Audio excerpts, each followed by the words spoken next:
60 miles an hour. Here's what we're looking at here with some of this. It looks like there's not a lot of hail with this. Here's our ETA values as well. And you'll notice at Liberty, and this is what I was saying, 5 or 10 minutes, and then through about College Corner, and then we're going to be done by about 12:10 for our area. But that doesn't mean you folks will be done with the warning if you've got friends or relatives up through that area.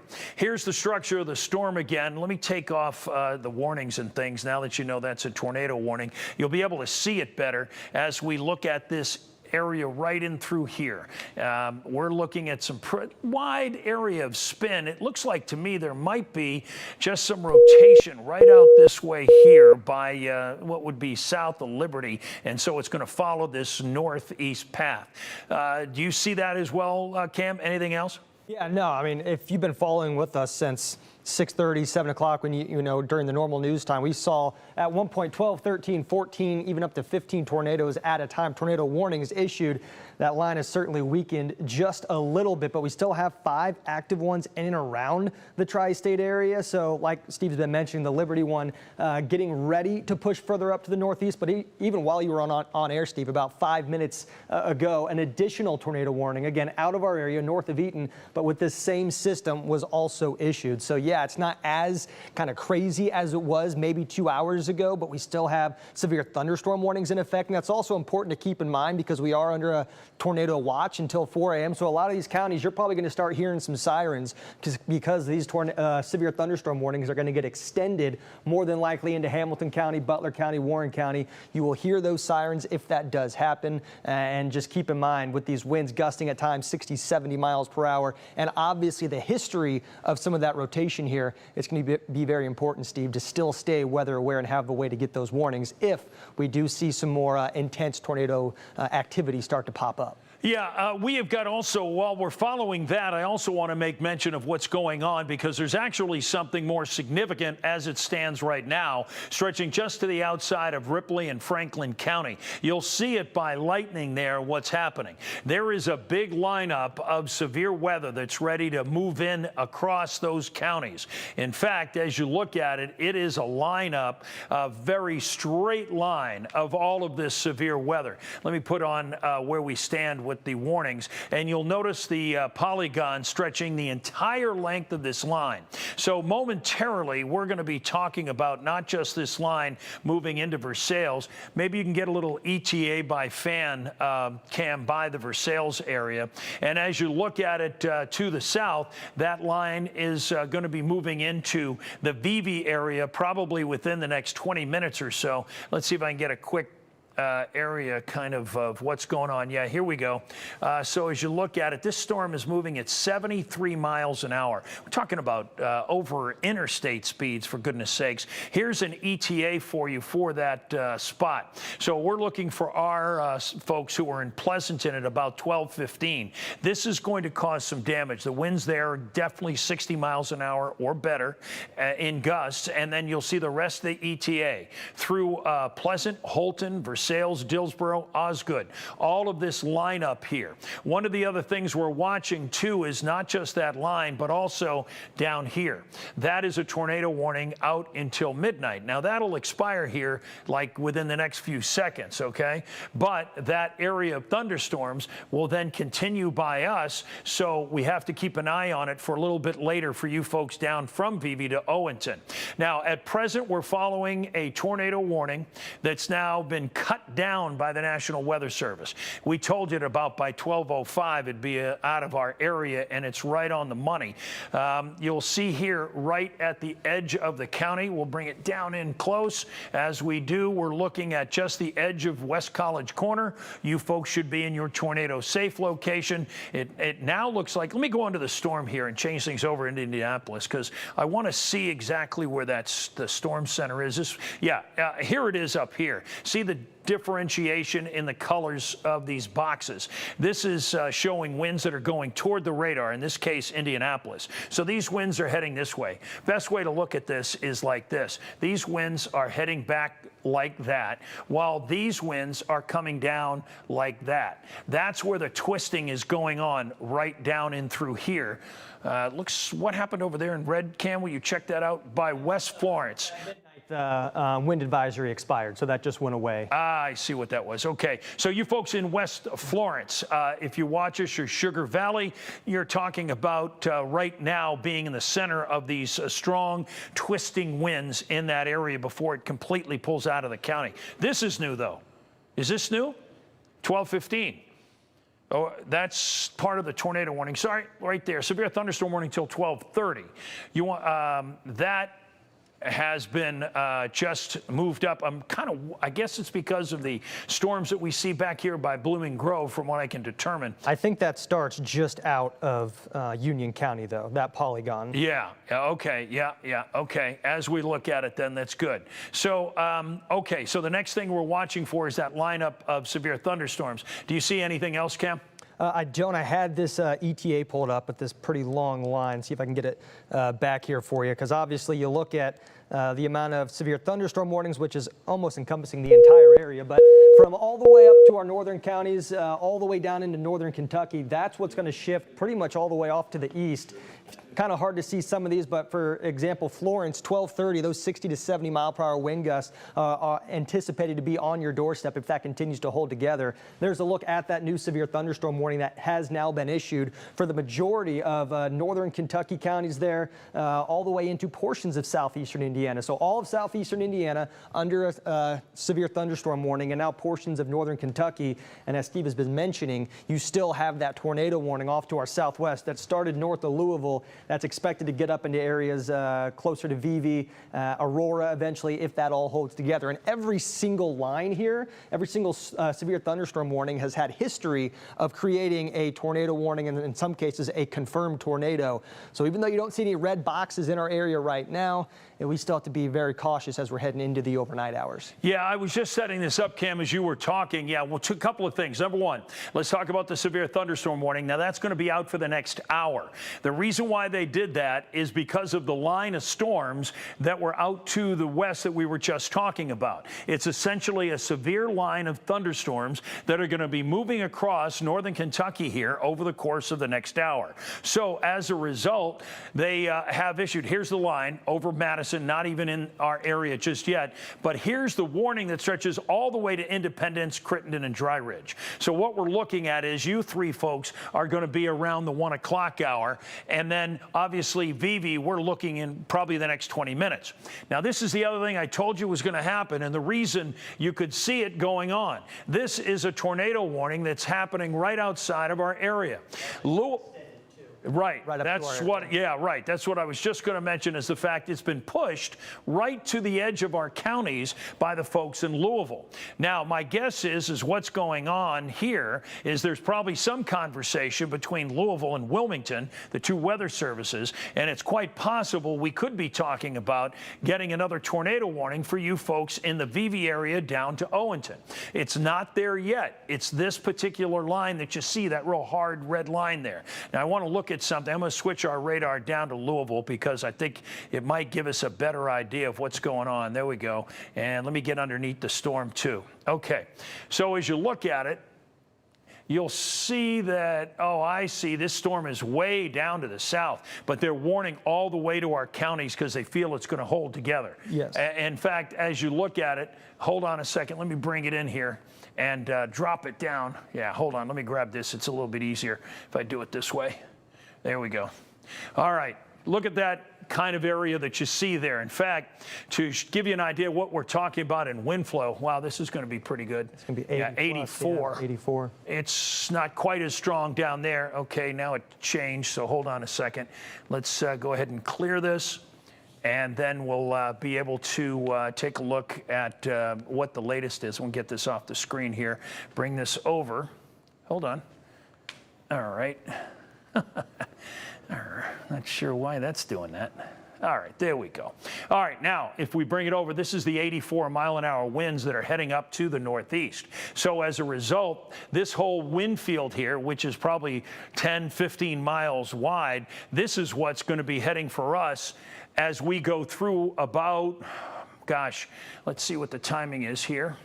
And as we look at it, you'll notice that we're looking at about 12:34 at the end of this polygon. The good news is we're taking a look at our tornado index here. The tornado index gives us an idea of how much spin is in the atmosphere in a 1 to 10 fashion. When we start to see 6 or 7, that's about when we feel there would be a funnel cloud. When we're up past that, we have great confidence, even at 7, that there might be something on the ground. It's really never failed us over time, so it's something we keep an eye on with these kind of systems. Now, Cam, why don't you take it from here? I'm going to reset a little bit so I can show some folks something else I'm thinking about. Yeah, it's also important to note, so that tornado warning was just extended to our far areas just out of the tri-state, but this warning also was just initiated. That is now south of Louisville. So you had this one that's kind of continued on its track. This one is also until 12:30, I believe. Let me double check. Yeah, 12:30 for Jefferson County, so just south of Louisville. That's obviously even further off to the southwest than the one north of Louisville. So if that holds together, we're talking probably Owen County up into Grant County, areas such as that. But behind, kind of back to back between that other one down in Louisville. We've been keeping an eye on some of the shear rate as well. That's going to give us an good indication on that rotation. And take a look at that. Now you got some pretty good tight rotation just to the northeast there of that Louisville tornado warning near Goshen, which is never good as it gets closer. Right on that track, you can see those arrows continuing to push it up into areas such as Carroll County, Switzerland County. And like you mentioned also, it's probably about 30 minutes away, for 20 to 30 minutes away from our far areas in that county. But if that holds together, especially with the history of that, it's going to have a pretty tight couplet there, and that could be a big issue for us. Yeah, I think you're right, Cam. In fact, that will be an issue for us if it does hold together. Here's our tornado warning presently out to the north. We're talking about 12, 15, or 8 minutes. The storm itself is outside of Union County. You folks in Liberty area, other spots in between in Union, you're okay. If you're watching us maybe on a laptop, your phone, whatever it may be, or even a TV downstairs in your tornado safe location, you're okay at this point. This storm has moved up to the northeast, even though the warning is still out. So it's something to keep in mind. You should be a-okay at this point. Hopefully nothing has happened with that particular storm. We're still keeping an eye on these boxes here. You'll see we have an active severe thunderstorm warning here until 1 o'clock, and that includes Franklin, Ripley, and also Dearborn County. This is a fairly slow-moving storm. That storm has got to be really showing some properties here as we look at it that are probably running at 40, 50 miles an hour. It's a little bit slower than some of these other storms that we've seen. We also have an active severe thunderstorm warning showing here into northern Kentucky. You'll see it's well in advance. What you're getting now, whether you're in Vivi, let me bring this in a little bit tighter, Warsaw, Glencoe, whether it's Independence, Crittenden, Dry Ridge, this is not the storm. It's to come, and it's coming quickly and hard. We're going to see some very strong winds with this. We say that because we can see that straight line that's happening, and we're getting a good push of straight line winds. What happens now is along this big line, and this is what happened to us on Sunday, there'll be little spin-up tornadoes that happen. That is a real definite possibility as this line starts now moving across the area. So it's moving east-northeast. The storms within it are generally moving northeast. The whole line itself is moving to the east. Let's get a little look at what's going on with this over the course of the last hour, and you'll see that line setting up, and it's moving into the area now almost in an eastward fashion. But within the storms, they're moving northeast. So if you're looking at this, be prepared. Like, in other words, this area, and that's why we're concerned about this warned area, tornado warned area for you folks in Vivi and other spots just down to the south, likely in and around that area right there up to about Gallatin County. Now, this particular severe thunderstorm warning, as I mentioned, till 1 o'clock because of that storm. The one that's up here is actually out until 1 as well. And then we're looking up to the north where we're talking about that other one at 12:45 because of this section of the storm. So that's what we mentioned. We were on at 11 o'clock here earlier tonight, and there wasn't a whole lot going on, quite frankly. I think there was one thunderstorm warning. And as a result, we were talking about the fact that this was going to be delayed, but now we're starting to see it. And what's worse is this is not diminishing. So that's what gives me pause for thought, because I think the possibility of some of those spin-up tornadoes, as we've been talking about for the last couple of days, are certainly there.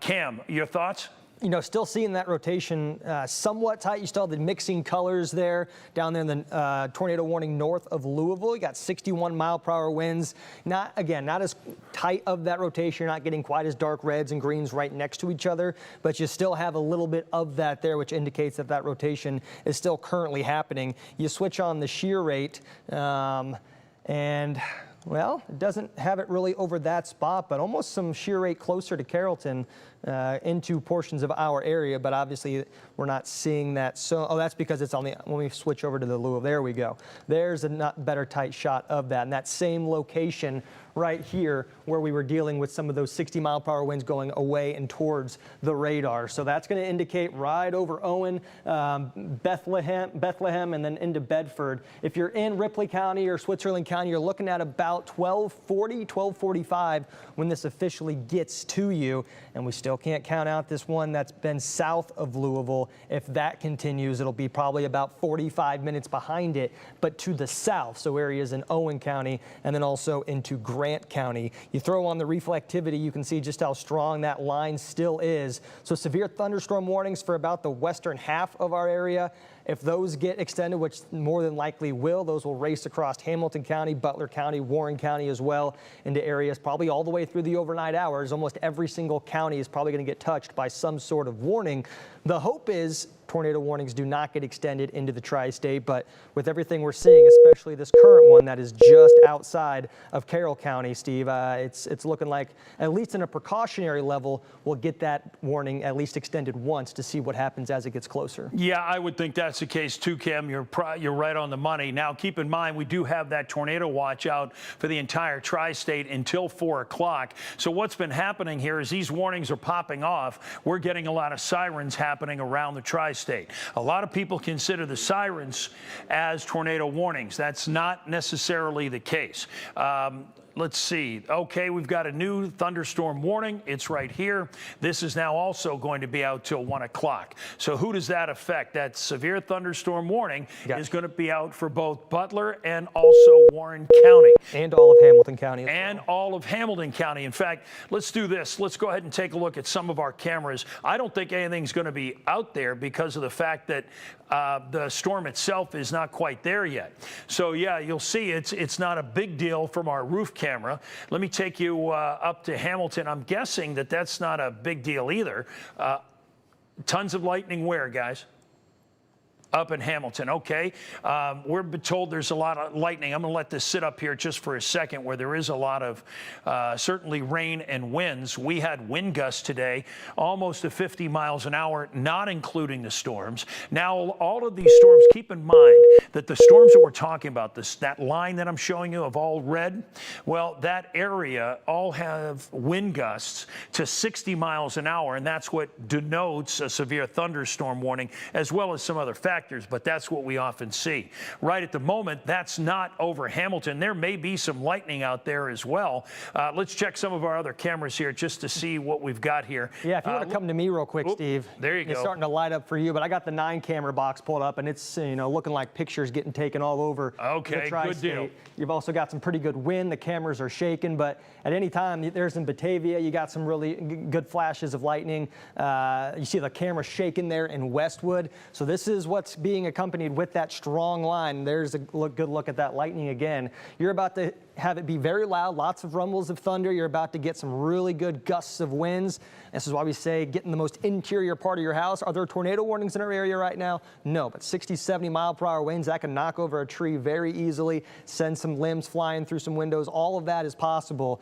So this is why we say, even though you might hear just severe thunderstorm warning, it's very important to stay inside the interior portion of your home. Yeah, absolutely. And that's worth emphasizing as we look at our Versailles camera out in Ripley County. This is where that red line, in other words, that strong thunderstorm line is coming in right now. And we're starting to see the lightning more frequently. You can see on the ground the rain's coming a little bit stronger, and that'll continue to progress as that line moves toward us. You can see all of the lightning there. So to put things together for you, let me do this and get this out of the way. And okay, so let's talk about Versailles, because right by Versailles is where some of this lightning is happening in some of the storms. In fact, just in that small conversation we've been having, the strongest part of the storms has already hopped over the Versailles area. You folks from Harrison, Aurora, down through Ohio and Switzerland County to Vevey, up to Brookville, you are now in that very strong line where there are gusts probably to 60 miles an hour. Just to check this out, in fact, let's go to make sure we're on our radar here, and also make sure we go underneath the radar and take a look at where we have any potential spin in the atmosphere. It looks like down here to about Aurora, almost to Vevey. See the red and green difference? We'll bring it in tighter here, and you can see it doesn't look like the winds are, oh, well, there's a few gusts here that are on the stronger side. Let's tag a few of these and see where we stand. Right in through here, 25, that'll be stronger. So not a big deal, but you see, the other thing is this, 42. See this red and green that's going on right now? That's creating that spin in the atmosphere. So right down to what would be the southwest of Pleasant, that's where we're seeing some of the strongest storms. And right through that area, and let's bring it in there, right by Center Square, Mount Sterling, you're going to see this storm move through, and there's going to be some spin in the atmosphere. This is an area that probably demands watching a little bit as we go forward up through about Allensville, and then continuing on as it heads to Rising Sun. We're seeing this storm out ahead of one that could very well be much stronger. Now, we're keeping an eye. Look at here. Look at exactly what we're talking about. Here comes that tornado-warned storm right in here, in between that green and red shade that you see right there, right by Owen and LaGrange. So it's quite some distance away, but it's still a powerful storm and likely will hold together, maybe as a severe thunderstorm or perhaps as a tornado-warned storm. We're getting another warning in here, so let me lift the map back so that we take a look at the tri-state. As we do that, let's see, where are we now, Cam? It looks like they extended the severe thunderstorm warning for areas down here just outside of that tornado warning into our area, so it doesn't look like, at least as of right now, that they're going to continue that tornado warning into the tri-state, which, again, great news. I was just looking at some of the shear values and not as much rotation associated with that. That being said, pop down here to that other one. We got a lot of rotation. Again, this is still well away from our area, but headed our way if it holds together. You see some really tight rotation there. When you throw on some of that wind speeds, the rotation within that storm, it's very close to the radar. You see that gap right here? That's actually where the radar is. So it gets a little tough to pick up some of that rotation when it's that close, but the shear values were showing a lot of rotation as that gets up closer into our area. And then not as much rotation, which is a great sign as that system gets just outside into Carroll County. But the severe thunderstorm warning has been extended for that, and that goes until 1 a.m. So that's about 45 more minutes of having that just for those counties. That doesn't even make its way into areas like Florence, Cincinnati, which would be next on target for that. Okay, very good. Thanks, Cam. As we look at things, keep in mind we have active severe weather across the entire tri-state. This line is why you folks in Butler and Warren and Hamilton County, where it might just be raining moderately or even on the lighter side, but the idea here by giving you this severe thunderstorm warning is to make sure you're aware that something's about to happen. Now, a lot of folks out that way, of course, have sirens going off and might just be getting up out of bed, maybe just just woken up, and as you tune in here, the story is this: there's going to be a very strong line of storms with gusts to 60 miles an hour, or maybe even more, starting to move across Butler County, Hamilton County, down through Boone County. And what we're talking about, let me get all of this off. It's sometimes hard to see all of that and take all of those warnings off here. Hold on. There they go. And bring it in a little bit tighter. And I probably could take these off, make it even easier for you. There we go. That's probably a little bit better. As we look at it, there's that line here, stretching from Connorsville, Brooksville, all the way down to Vevey. This is a strong line of outflow of winds. So there's likely some very strong gusts happening there, 60, maybe 70 miles an hour. Just a little curious about that little area right in there. We don't like to see that develop. Let me just go under here and see what's going on. Doesn't look like anything too disturbing. We don't want to see something wrap up like that, but you'll see what's going on here too. This is why, when we look at reflectivity, there are certain signatures, and that's what help us out. In fact, you'll see that these right here, this is going away from the radar, right out through here. These areas here going away. This is going toward, and then this is going away. So as you look at the coupling together, you end up seeing the potential for some rotation right in that spot. So we're talking about right in through there.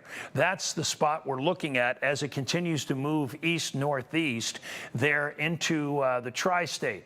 That's a little concerning for you folks, and you should stay aware from the areas that you see here from appropriately enough, Alert in Butler County, Rockdale, Braysville, and then Harrison as well. This area is showing some rotation right around, what is that, Barber Road.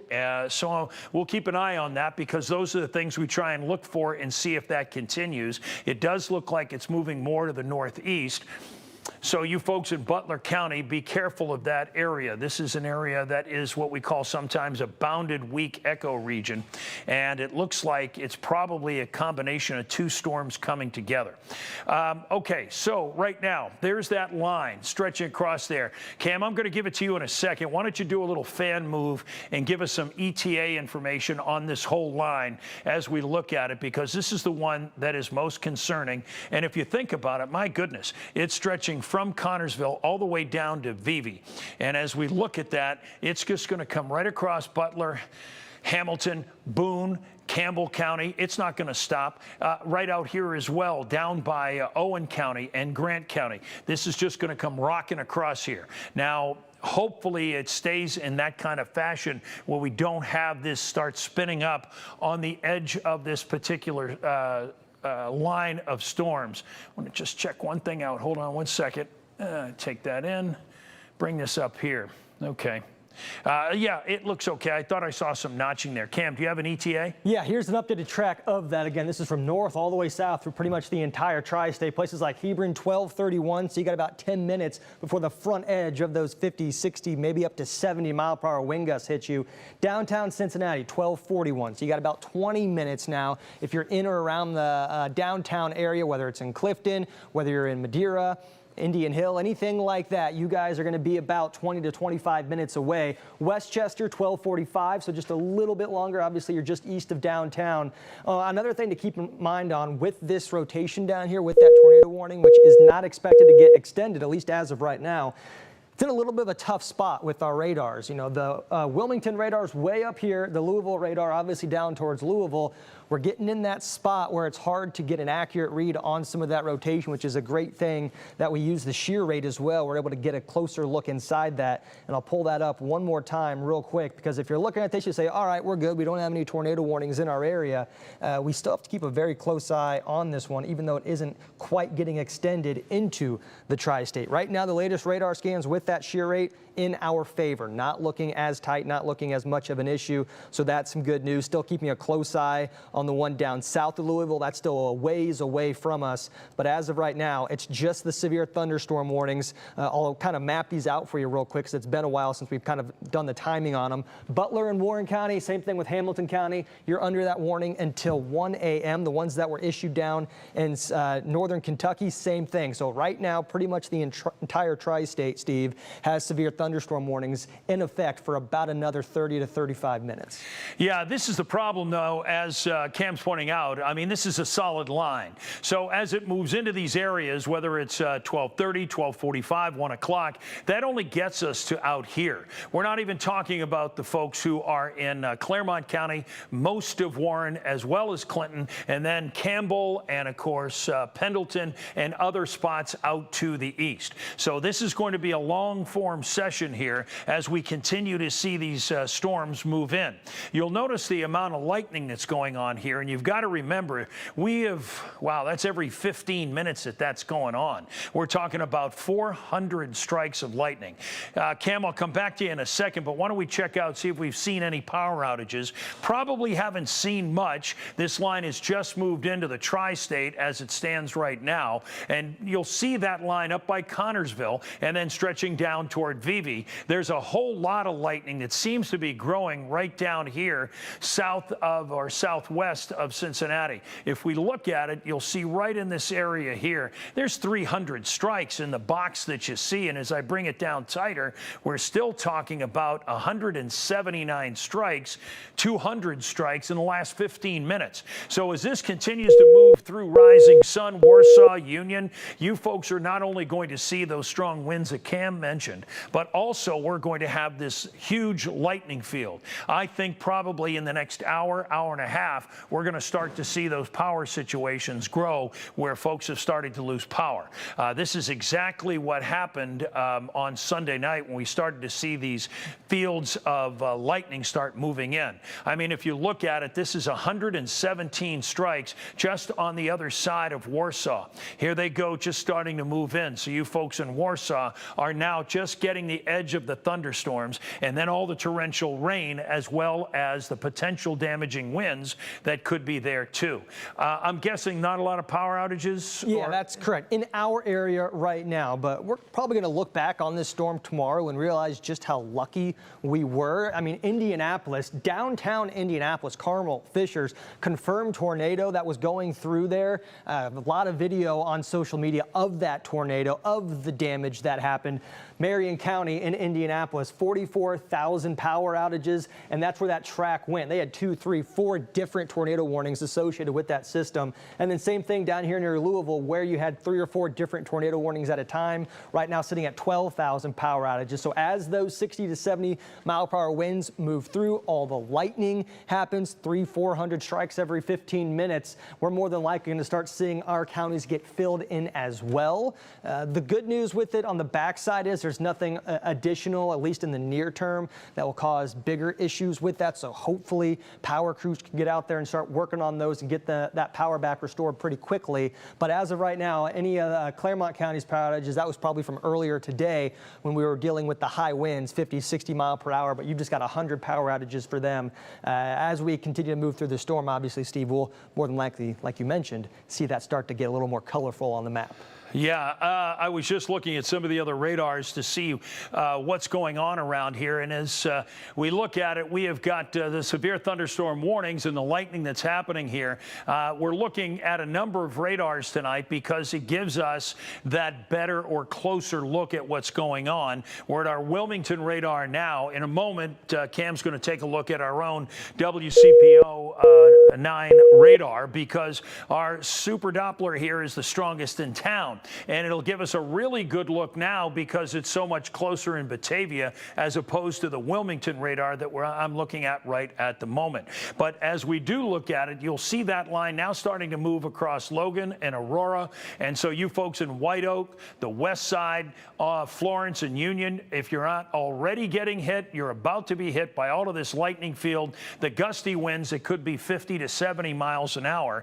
Now, we're not seeing as strong a position with some of the storms that are to the north. At present, while you folks here in Butler County are, of course, in a severe thunderstorm warning here out until 1 o'clock, this area, and you're lucky from Oxford, and you've got some thunderstorms in the area, and I'm sure they're lighting up the sky pretty good. But you'll see the difference in what's going on here as opposed to what's going on to the south in the number of lightning strikes, as well as the severity of some of the rainfall and likely some of the winds. These are stronger storms. The one that's over Lawrenceburg right now, we're talking about that severe thunderstorm warning until 1 o'clock. So, yeah, it's going to get out to about the edge of this polygon at that same time, right by White Oak and stretching to Florence. So you've got about 30 minutes before that gets here. Cam, couple of words? Yeah, you know, like you mentioned, this is our official radar. This is pretty much has the storm coming exactly at it, and it's just now moving into the 275 loop with those gusty winds. So if you're in Cheviot, if you're in White Oak, North Bend, you are just now really starting to hear those winds pick up. But really, it is the lightning. Just keeping an eye on this map for like 10, 15 seconds, a new lightning strike pops up almost every single second throughout the tri-state, and there's 3, 4 more as that moves through. So it's like you mentioned earlier, Steve, 60 to 70 mile per hour winds, and moving that fast, interstate speeds as it moves over the interstates now into our area. 74, 275, eventually 71 and 75 as well are going to be under some pretty treacherous conditions. Obviously not a whole lot of people out on the roadways. You got a lot of third shift people though, maybe getting off at midnight trying to get home. This is going to be a big issue, or vice versa. If you're waking up getting ready to head into an overnight shift, maybe text the boss and just say, is it okay if you give me 30, 40 minutes, potentially depending on where you are, to maybe let this line pass, because this is not something that you want to be out in, especially with these winds gusting 60 to 70 miles per hour. Yeah, that's a good point. The third shifters or folks getting home, that's an excellent point, Cam. Here's the story as you look at all the lightning that is stretching across the tri-state. You'll see back behind it, we've got a heck of a lot of rain still. You know, we haven't mentioned much about the flooding aspect here, and so far so good across the tri-state. However, this kind of line is the kind of line that could very well drop a lot of rainfall for us. And as we look at it, let's just see if we've had much around here. This is the 3-hour total. You'll notice a lot of the heaviest rain, of course, after 3 hours still showing out to the west of us. But when you see that, that same line was there, and that's what's heading our way. Let's see how much is out that way and see how much more the rain we have to go. So that's a couple inches of rain out there. So this line is going to create likely a couple of inches of rain across the tri-state once it gets there. Now, as we look at things, let me do this and get a reset for you. I want to take the lightning off. It's so hard to see sometimes. There's so much of it at the moment. Okay, so here's where we are, and I'll bring it in a little tight. And all of these severe thunderstorm warnings that stretch from Middletown to Westchester into Cincinnati, all of these 3 areas about to be hit by the hardest part of this line of storms. This also continues down through Independence, as well as just about Dry Ridge, you folks in Owenton. What's going on, Cam? What's going on down here? I haven't looked down here. Have you seen that tornado warned area? Have you analyzed it much? Because it looks like it's still way down to the south at this point, right? Yes, but they did extend it. So that tornado warning is in effect until 1. Very oddly, though, they put a severe thunderstorm warning box over the tornado warning box, and that they just did that. That goes also until 1 o'clock. So you have a tornado warning, and then everything around it is also a severe thunderstorm warning. The National Weather Service just tweeted out an update for the severe thunderstorm warning in Dearborn, Ohio, Switzerland, and Boone County, that this is the potential to have destructive winds with it. 80-mile-per-hour winds with this system down here. That was once that tornado warning, now the severe thunderstorm warning. Destructive winds of 80 miles per hour. 60 is usually that bare minimum needed for that severe thunderstorm warning, kind of showing up on the radar. When you get 80-mile-per-hour winds, we are talking some pretty widespread destruction, because that is just below pretty much having tornado winds out there. No, it's not rotating, but straight line winds of 80 miles per hour is never a good thing. Okay, Cam, the reason why we watch this, of course, is because the evolution coming into our area. Now, say, what do you care about the one that's down there by Louisville? Well, these kind of storms hold together, and they continue to move up toward us, and that's why we're keeping an eye on it. Now, I want to bring you back to the tri-state and put our own radar on, and as a background here. As you look at it, you'll see the thunderstorms, but I wanted to look at some of our cameras again and see what is happening now. This is starting to move to downtown. Don't see much over there. We're looking the wrong way there. How about this way as we look? That is one of our cameras stretching out over Newport, and that's stretching there. Cam, maybe move the our top of the camera down Fort Washington Way. Here's for sales, and while it's raining there, you'll see it's raining at a moderate clip because that storm has now moved on. Let's check things out by Western Hills and see how that's looking. Well, the camera's shaking. You know, that's no surprise because of there's some lightning popping off. Yeah, if you guys want to take links too right now over Steve, you can see the amount of lightning in that 9 box popping up, if that's possible. Okay, let me step out of the way. You see them all there, and the lightning that's popping off lower level there, the one you see down to the right, that's Batavia or Harrison, I guess. I see. Okay, very good. Let's see what else is going. I see pops of lightning just about everywhere. There's some over Spring Grove too, downtown. The reason why is that big lineup of storms is now stretching right down almost the middle of the tri-state. Not yet. It looks like that lightning over by Sharonville even popped the camera and made it drop still there for a second. Okay, there's Carew Tower. I guess our crews are seeing, or our production folks are seeing a lot of lightning that way. You'll notice in the center of the screen, you just barely see it, but there's a museum center there. And yeah, a lot of lightning. This is the feature here that's going to cause problems for everybody. As we mentioned, as this moves through over the course of the next even 25 or 30 minutes, it's going to cut across the populated areas, and that's what's going to be problematic for us, and we're going to start to lose some power for some folks as these things hit the transformers and everything else. All right, let's come back to the maps here. I've got the Hamilton camera up there, and we're not seeing a whole lot up that way. Let's see if there's anything else taking a look at. We'll take a look at out toward Westchester. It's looking like a lot of thunder and a lot of heavy rain coming down. Look at the lights here and how much rain's coming through there. Let's go back to the maps, take a look at where we stand. Yeah, that's what I was talking about. You'll see here our Westchester cameras pointed that way, and we're seeing that heavy rain coming in now across that area. Now, I don't have the lightning on, so here we go with this, and you'll see a whole bunch of it. 273 strikes. That's what we're seeing there off in the distance as we look out from our Westchester camera. And then as you look down, you'll see from White Oak down to Florence, lightning gets a little less severe, but still around. It's really this field up here that looks like is causing some issues. In fact, it also has the heaviest amounts of rain right by Millville. It's heading for you folks in Hamilton. If you're up with us in Hamilton tonight, this stuff is going to start hitting you in a big way. We're looking at a lightning strike a minute or more, really, starting to move into your area just out to the western edges, and also some of this very heavy rain. I'm kind of curious what it looks like under the storm as well here, only from the standpoint that as we look at it, I want to see if there's not some stronger winds associated with this. It looks like there might be, in fact, right up to the northwest of Hamilton. The reason I say that is they're not particularly strong around this one area, but again, when we see the red and the green areas right over what is Stahlheber, guys? Tanya? Stahlheber Road, not familiar with it? Okay, so it's right up by Edgewood. Craig and Tanya are here too. They're the news department, of course, following, and our crews are out there for anything that we need to be on top of. It looks like up by 7 Mile might have the strongest gusts right at the moment. Let me see here.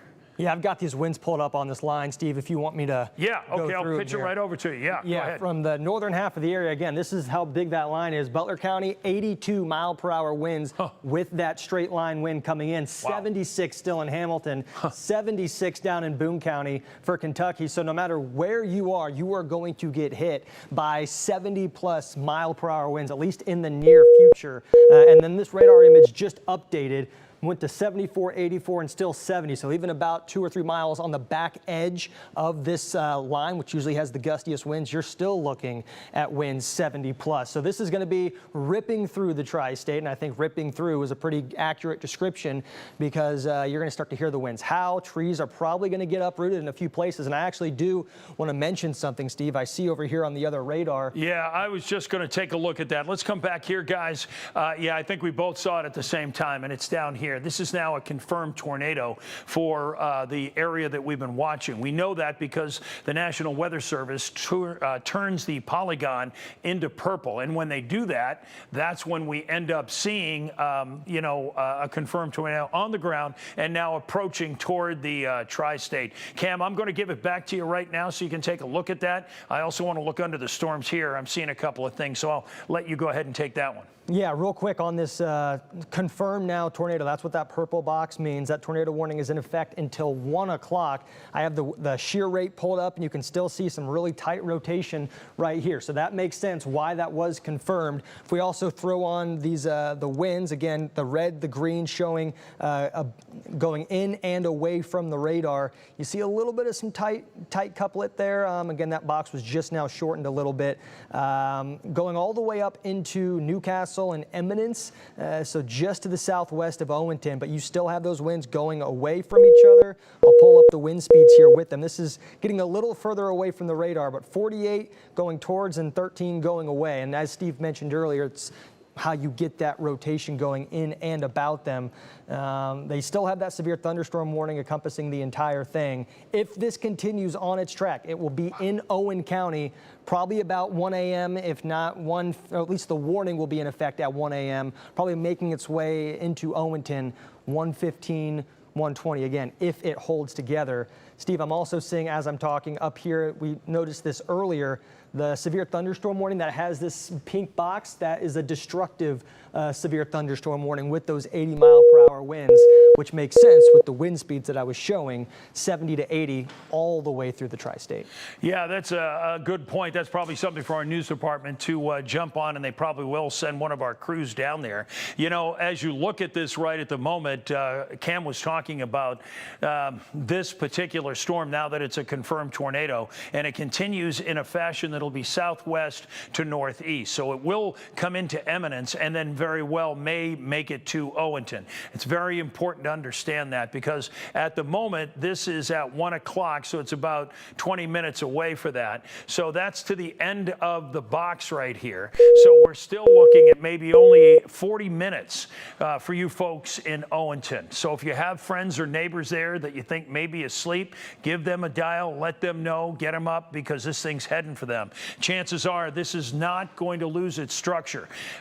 There's a possibility that that could happen, but in truth, it looks like that this is a very powerful storm, and you'll see how the structure and that curvature nature will probably hold together as we head to later tonight. Now, I've been looking at these storms here. There's a lot of issues with this. This is what we were talking about, what Cam said too. This is the area where we're talking where there is some destructive nature to this particular severe thunderstorm warning.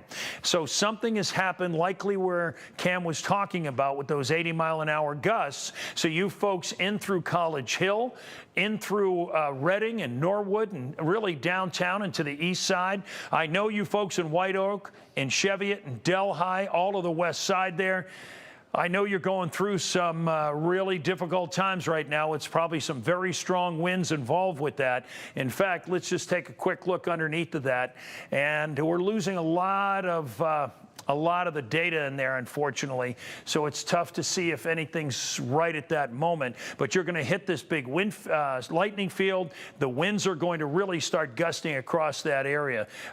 Looking at it, too, it does look like there's some pretty strong winds, or at least some pretty good gusts going on down here from about, Taylor Mill down through Independence or so. There's likely some 50-mile-an-hour gusts for all you folks there. Hey, Steve, real quick, we just got some new video in. This is from Sean Delancey. This is in Union, and he's at a gas station there, and he sent this to us and pretty much just said, don't be driving in this because obviously you can see the amount of wind, the lightning, and yeah, that's some pretty gusty winds, 60 to 70 mile per hour winds. And I don't want to say this now, but obviously those are usually kind of not the places you want to be with those overhangs that could easily topple over. So just make sure you're being extra cautious out there no matter where you are, because the entire tri-state looks like this video right now. Yeah, that video says a lot. This is exactly what we're talking about. Let's let it play out there, only from the standpoint it reminds everybody, okay, we saw it all, I guess. It's recueing at this point. Keep in mind, just as a reset, we're still under a tornado watch until 4 a.m. We were talking about Union getting hit there, and you'll see where Union stands right now. So that gives you great ground truth as to what's happening across this line that we've been talking so much about. This is why we wanted to spend a lot of time, and we're on continuous coverage. This line that's moving down through northern Kentucky, that's also, of course, stretching up in through Butler County now. Look how much of this area has increased. Remember, we looked at it initially and there wasn't a lot there.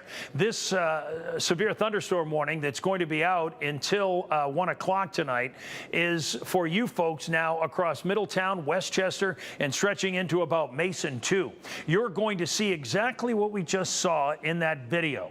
That's the kind of weather you're going to see, the kind of destructive winds that are possible. And boy, is there a lot of lightning in that area. This is going to be an area we'll see some power outages, I'm sure. In the box that you're looking at, okay, we're talking about 250 strikes in just 15 minutes. So it's really lightning up there. I'm going to go up to our camera that's up in Hamilton, and let's take a look up there and see what we see. Yeah, and I thought we'd see a lot of lightning, because the reality is it's right over the top of Hamilton. Look how fast the flashes are coming. Okay, this is what we're talking about, 250 strikes in 15 minutes. You do the math and you get lightning strikes that look like this. And some areas, I think maybe of Hamilton, might be in jeopardy of losing some power because of that. Now, let's see what other cameras we might see here. Downtown Versailles, Western Hills, maybe into Westchester, perhaps into Westchester. Let's take a look, see if there's a lot of lightning up through that way. This, I think, is actually our Harrison camera, as it looks like. Let's get over, let's see if what's going on at NKU and or Northern Kentucky here. All right, this looks like it just got a little misplaced. This is our Westchester camera, and we're looking out toward the Liberty Township Center. That's that light that you see right up the top there. And we continue to see, obviously, a lot of rain in that area. Maybe not as much lightning, so that's interesting. We are looking in the right direction there. Sure, well, that's why. The lightning is still out toward Fairfield. It's still a little while away, where our Hamilton camera, look what's going on right there. We're talking about some serious lightning for you folks across this really 7-mile area, New Miami, and through Hamilton. And as long as we're doing that, we always like to remember what's next. You folks in Trenton and you folks in Westchester will likely see a bigger lightning field as well in that one section that you see here, right over Hamilton. Let me bring it in close. Look at that. That's just through New Miami down to Columbia Heights. We're talking about 86 strikes in just the last 15 minutes. Back over to you, Cam. Yeah, Tanya's been talking to me, Craig, also here, informing me that there are reporters out in the field, although just now looking like they're out of the worst of it. Lawrenceburg was sheltering in place. Marlena Lang was out there keeping a close eye on that. Taking shelter in a hotel. Shelter in a hotel because of these winds that we here at the studio are just now experiencing. We can hear them pushing through. Our studio is right here where the arrow is, and obviously the front edge of that with those 60 to 80 mile per hour winds just now pushing through. So really everyone from north to south throughout the entire tri-state should be sheltering in place with these winds. If you are up right now, whether you're watching on your TV, your phone, your laptop, get to a bathroom, get to the basement if you're able to. We're getting a notification right now. I'm assuming that they are extending every single one of these severe thunderstorm warnings, going to be taking up the entire eastern half of the area, because this went until 1 a.m. That's 13, 14 minutes away now, and it's already outpacing those. So these have really picked up steam as these winds have really started to pick up, and a lot of lightning and some pretty heavy rain, Steve. Yeah, no question about it. This is why we mentioned, gosh, I guess it was about 12 o'clock or so, or just ahead of it, when this line Sorry, that warning just now got extended. Got extended, right? Let's take a look at it then so we can update everybody. But what I was going to say is this is why the National Weather Service is extending these warnings well ahead of what's going on. Wilmington, Hillsborough, down to Georgetown, other places, Batavia, in toward Bethel, Felicity, Moscow, Goshen, all of you folks, of course, yes, this is heading for you. And you saw some of the video if you were with us. We're talking about 50, maybe 75-mile-an-hour wind gusts, anywhere in between that. Sure, you don't see anything right at the moment, but right now we're talking about from Lebanon all the way down to Felicity, your moderate rain, maybe a little bit of heavier rain by Goshen and Batavia. But this line, Cam, do me a favor and get ready for this. I'll toss it over to you. Use the ruler and find out how far that is. That is really intriguing me we're talking the top of Butler County down into Kenton and Boone County with this entire structure of line that's happening. And you'll see the very heavy rain that's going on all across here. Now, we mentioned that earlier about how we've seen 2 inches of rain when this storm has moved through earlier into Indiana. So as we look at it, we're talking about that 2 inches of rain moving across this area, but it's moving so fast that it's not creating the flooding situation, or more specifically, flash flooding situation.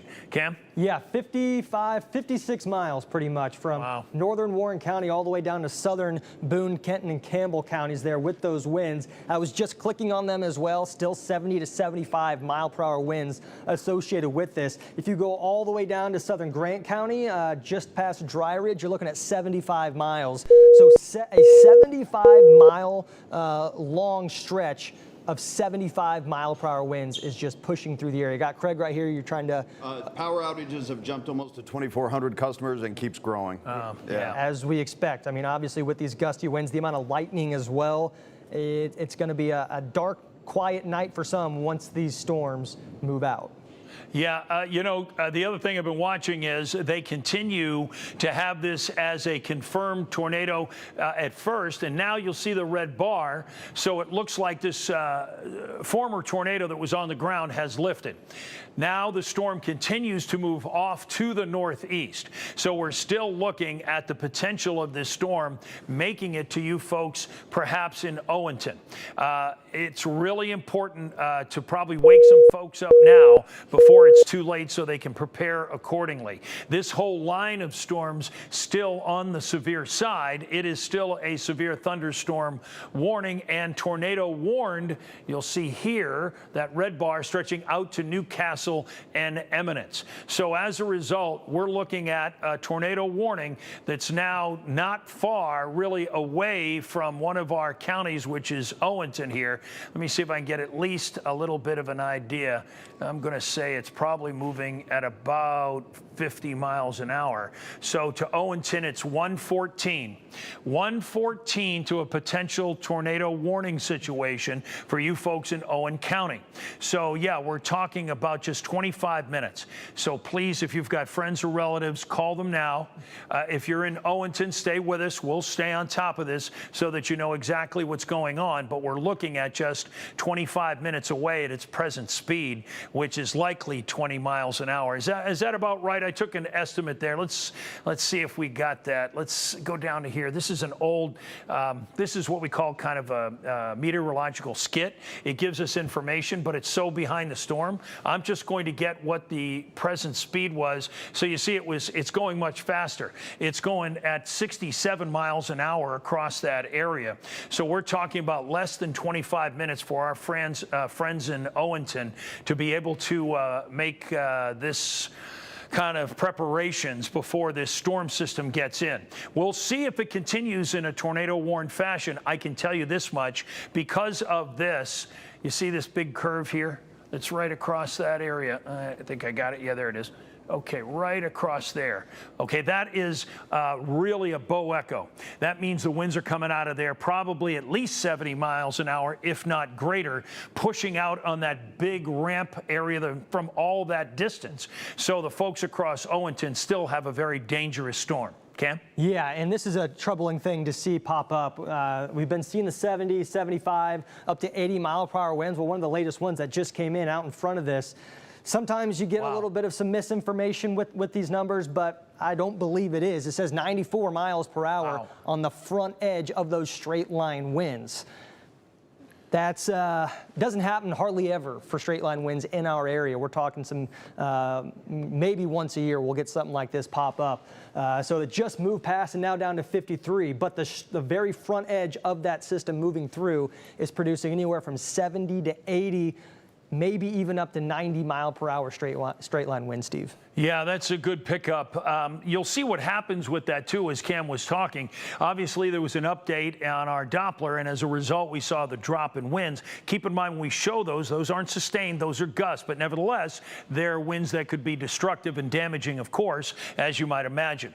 Now, as we look at it, the reset of this, and let me do that here for a second. I'm going to take off the lightning here. I'll take off all of the warnings. And now we can see it. I'm going to get the skits off of here too. And then that's a little bit easier to see and where we stand. Now I'm going to go ahead and run this. But look at this broken line here all across that area. Let's run just the last 30 minutes. Oops, that was my bad. And right there. Okay, hold on. And there. Now, last 30 minutes, you can see the progression of the storms moving across the area. You'll see that there's a certain slant both east and northeast in these storms. And that's why that one to the south, this leg of the storm that's down there that was in Louisville, we're concerned with you folks in Owenton because it's heading for you. Now there's another lineup of storms moving back into the west side or just about. Hasn't quite reached over the state line.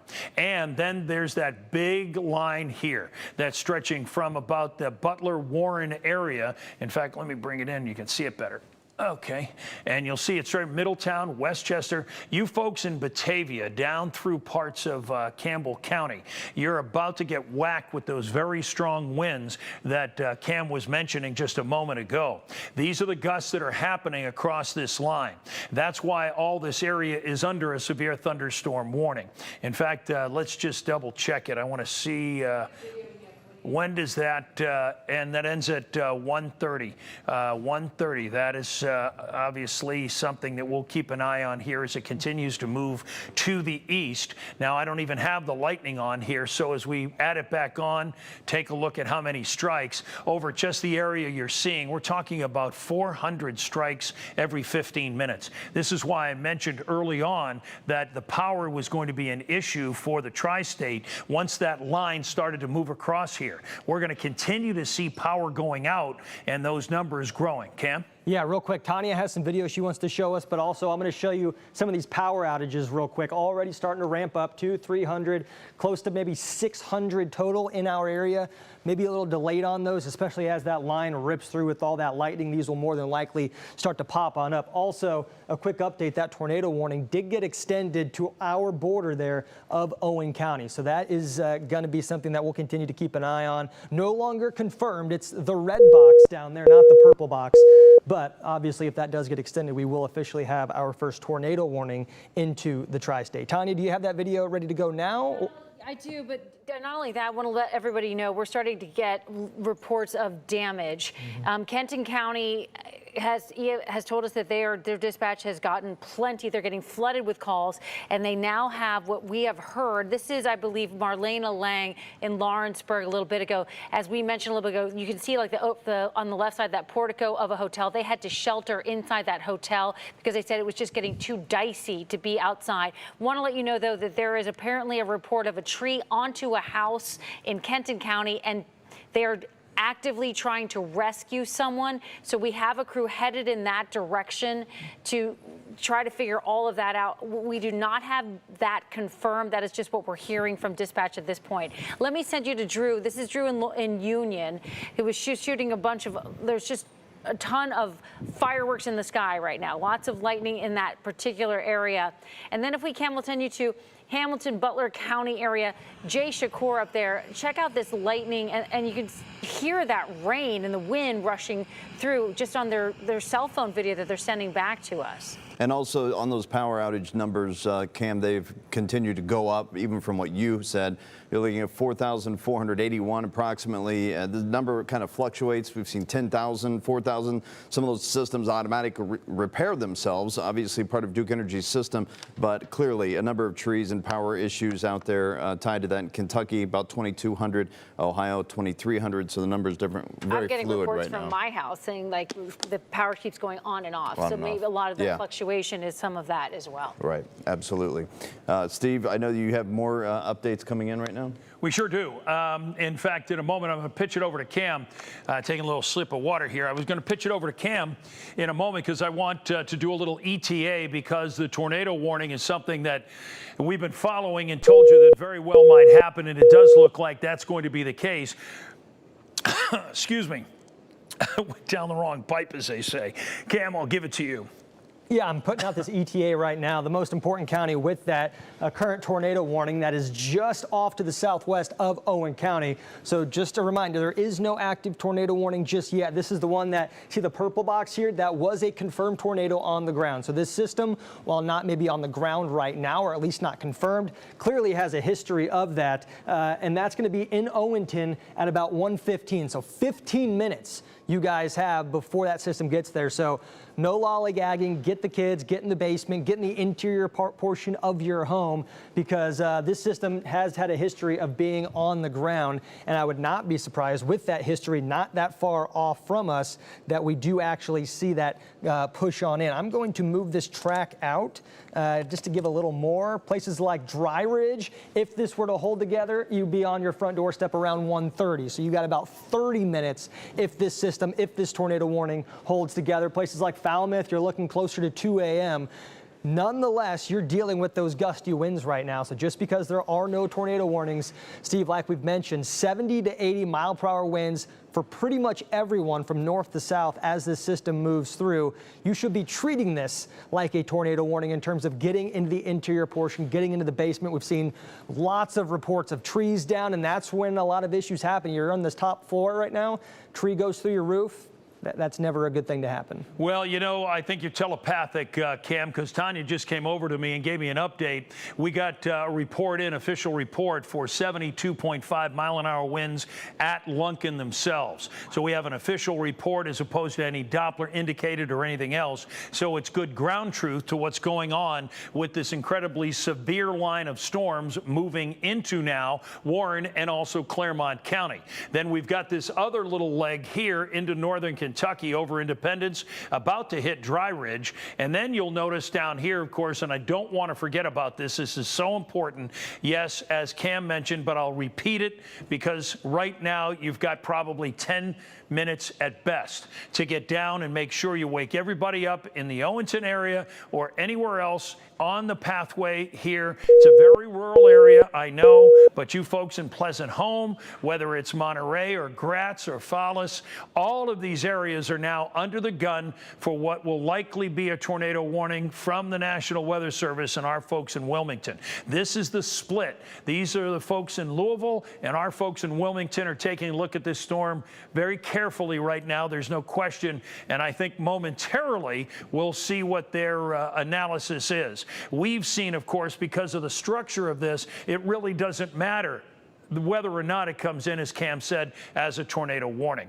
We continue to watch this other area here, right from about Westchester down through Batavia. Again, the structure of the storm, even on our rainfall, in other words, reflectivity is what we call it, but that it shows the rainfall. We know it goes from green up to like red, and you'll see some deep reds in here. It's really Hey, Steve, we have a tornado warning just east of Springboro that just got issued. Oh, boy. Okay, so this is up here then. All right.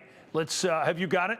I have it right here if you want to come over to me. Oh, yeah, let's pass it over to Cam here, and he'll do that. So this is issued until 1:15, but, I mean, just the very northern portions there of Butler or of Warren County as that moves through. So it almost looks like it's just now past areas like Springboro. It just goes to show how fast these are moving in terms of they only issued it till 1:15, so 15 minutes for this entire polygon as this thing races there through. There it is by Centerville, really, yeah, in Kettering. you got yeah, it's friends in Centerville, Xenia getting ready to head right towards you guys. That is a pretty tight couplet, and we are close enough to the Wilmington radar that we're getting a pretty good idea of what that is going to end up doing. So we'll put this out right about here.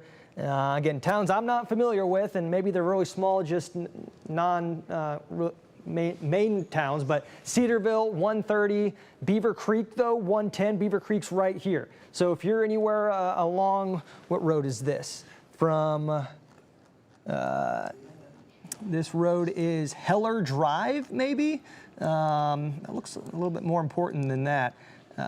Not pulling it up here when I move in, but if you live in this area, you know that road that goes from Xenia over to areas like Dayton, that main road, that's where that tornado is headed towards right now, and it will be there now. So, you know, if you live across that main stretch there, make sure you are inside. Yeah, a little irony kind of running deep here within the next 24 hours. It, of course, is the anniversary of the famed Xenia tornadoes. Hopefully that thing dies out. You can see the box that's up here on my map as well. That line stretching from Waynesville, Lebanon, down through Morrow. Look at Newtonsville, Stone Lick, Batavia, Amelia. Now you're in on it, guys. You've got all of that, and it looks like the strongest area is up here in Warren County and continuing to grow. See that purple shade that's over Mainville right now? It's coming down like 2 inches an hour. The winds, of course, we talked about that have been so high across this line, and we're getting pretty good lightning field here. You see how it continues to grow? This storm is getting stronger right now. Right at the moment, 70 lightning strikes in the last 15 minutes. So you folks in Butlerville who are up with us and saying, oh, we just got some moderate rain, that's going to change abruptly within minutes. You can see just what we're talking about outside of Butlerville. As we stretch down and look at the other part of this storm, it does look like things are spreading out or a little bit not as strong down toward northern Kentucky and parts of southern Claremont County. Although I say that, we all of a sudden start to see a little lightning field starting to grow. One of the ways we can tell that things are kind of growing. Okay, so let's take a look down here because there's a new tornado warning, and the folks in Louisville have warned for all of the area around Owenton. We have not seen our National Weather Service go into a tornado warning. What they have done is they have put a severe thunderstorm warning out until 1:30. That has not been out, right? That's new, Cam, correct? No, that's the same one. That's till 1:30. Is that the same one that was earlier? Yeah, so it's a little mind-boggling. If you are in Owen County, you're under a tornado warning at this point, you know. Yeah, here's the thing about this. This is what creates a little controversy sometimes for the National Weather Service. The Louisville folks have essentially said, no, this is tornado warned to us. And you can see both, there's the tornado warning here that's out till 1:30. Then there's the tornado warning. Well, let me move that up. It didn't, there we go. Now it'll go down there. And so there's that out till, and look at, hug all of our counties here, stretching out even to Grant County, stretching back. In fact, let me move it over. You see that, and get that out of the way. And look at this. It stretches all of southern, all through Grant and Owen. I'm wondering what our friends at the National Weather Service in Wilmington are thinking. I guess they think that this is a severe thunderstorm warning and that's enough. But we would say, given all of the factors that we see, we think across Owen County, you should take this as your tornado safe place, because we've seen the devastating winds with this, and of course this has just been tornado on the ground or as a warning for about an hour and a half. Yeah, about an hour and a half now. Hour and a half, yeah, because it started just outside of Louisville, and if you've been with us, we've been following the progress here, and you can see how around the county, folks in Louisville can't call Owenton that. I want to show the velocity real quick of this system. The velocity, the rotation is directly over Owenton right now. Oh, wow. It's in a weird spot. It's between Louisville and the Wilmington radar, so you're not going to get a precise read on it because it's so, the radar beams are hitting so high up there in the atmosphere. But when you see this, I mean, it's almost pretty much over top of Owenton right now. At this point, we're forecasting for areas like Dry Ridge in the southern portions of Grant County. You guys have a potential rotation making its way into your area. You need to be treating this as such an instance where you're more than likely getting down into the basement. There's a tornado warning issued for Clinton County, is this correct? Clinton and Warren counties? Was that just the one that was updated? No, that's smack dab in the middle. Brand new warning over Butlerville, South Lebanon, Clarksville. This is going until 1:30. Headed right towards Wilmington. Steve, do you want to? Why don't you take it? I'm just setting this up right now, actually, as I look at it, because you seem to have it right there. Yeah, so let's kind of focus on, get your bearings here. Here's Cincinnati, obviously, Butler and Warren County. Warren and Clinton counties, southeast of Lebanon into Wilmington is where this box is for this polygon for this warning. This goes until 1:30. So 20 more minutes for you guys. You'll zoom in on some of these towns right over Morrow. Right over you guys, and it's going to ride 22 all the way up through Clarksville and eventually into Wilmington. If you live within 5 miles of State Road 22, get inside, the inside part of your house right now. Get in the basement, because that is a tornado warning right over top of you. And if we throw on some of the winds here, some of that rotation, you can see a little bit of it. You're more than likely going to be dealing with, and those are just straight line winds associated with some of that rotation. Real quick, I'll give you a quick toggle on those. We're looking at 79, 76, 79, 80 mile per hour wind gusts moving through that tornado warning with some of that rotation. And there's an updated look at it. So there is some of that rotation coming into play just to the south, or just to the west, I guess, of Clarksville. So there's some of that rotation right here, but you're probably seeing a little bit in there as well. And that's, if you're in Clarksville, if you're in Wilmington, you've got 2 minutes before you need to get the kids and get in the basement or get in the interior portions, because that is I not tell you what, look. let's come over here, just not to interrupt you, Cam, but I want to show you the shear that's going on here. We're starting to see some intense shear across this area. You folks in Clarksville, don't be slow to wait to see this. Likely it's rain wrapped as well, but see, we're up in that very strong shear, meaning there's a lot of rotation going on in the atmosphere right at the moment, right across that area. And let me do a little street spotting here. We're at State Route 132. This is right around the Hicks area. We're seeing this in a fashion where it really does indicate. Let me grab this pen here and show you something here. This is the tornado warned area out until 1 o'clock. Okay, now right there. And as I kind of draw it, see, it has that S kind of curve to it. That is an indication that we have a very strong rotation in the atmosphere down, likely closer to the surface as well. So this is by the Hicks area. It's going to be momentarily on top of, and probably some of the winds are already being felt in Clarksville across this area. We're going to stay with this a little bit because this looks rather severe in this area, stretching from, let me take the lightning off here, hold on. Okay, by Senior and Hicks and down just to about Edwardsville. Even though technically you're not in the warning, I would get into your tornado safe location. You know, it's interesting because this same area had a very severe storm move across on Sunday night, because I was unfamiliar with the town of Pansy, and I had to mention it on Sunday for the first time in, what, a couple of decades, I guess. But this storm, and you'll see the stretch of the warning now, is heading right for Wilmington, as Cam mentioned. It has a lot of twisting winds in the atmosphere, and you see that it stretches up even toward this area here, where it's almost another area that should be very concerning. So let's take a look closer down in here from McKay's, Gurneyville, Kingman, Port William. I would tell you folks in those areas that Little Center is in the warning, but all of these areas you should likely go into your tornado safe place as well. This whole particular storm right here showing a lot of twist in the atmosphere. Let me take a quick look at the velocity here. Come on, there it is, and get this off for you. Right at the present time, there's a lot of gray ghosts. That's the problem. Plus, we're real close to the radar. But you see, we're missing data in here where we're talking about some of those twisting winds. I think likely that is the case across the area. Let me look up here a little bit more to the north. And yes.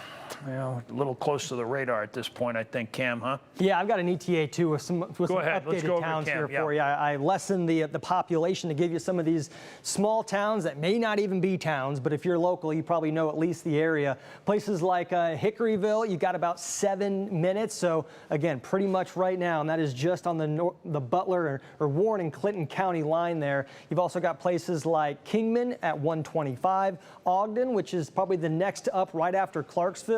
You guys are looking at 123. So you have 10 minutes before you need to have everybody in the most interior portion of your home. If you're lucky enough to have a basement, get to the basement for sure. And then places like Clinton, 137, Mount Pleasant, 134.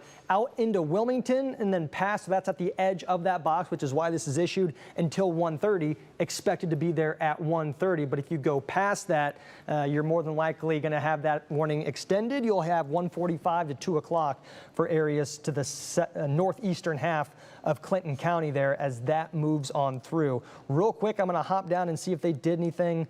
We never got that tornado warning officially. I was just looking down there, Cam. Yeah, we've got some pretty strong winds around there. We also have a little bit of a spin in the atmosphere over here. You'll see the green boxes as opposed to the red. And I was just about to tag some of these, see what the winds are doing. Oh, it just changed on me. All right, here and here, so we're at 40. And as we look out, there's some green here, so there's some spin in the atmosphere. Let me put this back on. And there. And let's see, we don't have much here. There's not much at all, really. There's a little circulation going on here. So we do have that severe thunderstorm warning across that area. So for you folks in Crittenton to Dry Ridge, we continue to see that area is showing some pretty good wind gusts down there. Not really showing too strong, but nevertheless, looks like a lot of, well, no, see, here we're talking about this area here, too. By Hensley Ford. The gates are pretty close, so we're missing some data in here, but there's not a lot of tight spin and a lot of higher winds there. So as we look at it, we've got ourselves some areas that continue to be, and there's a good look at it here with everything off. What new one?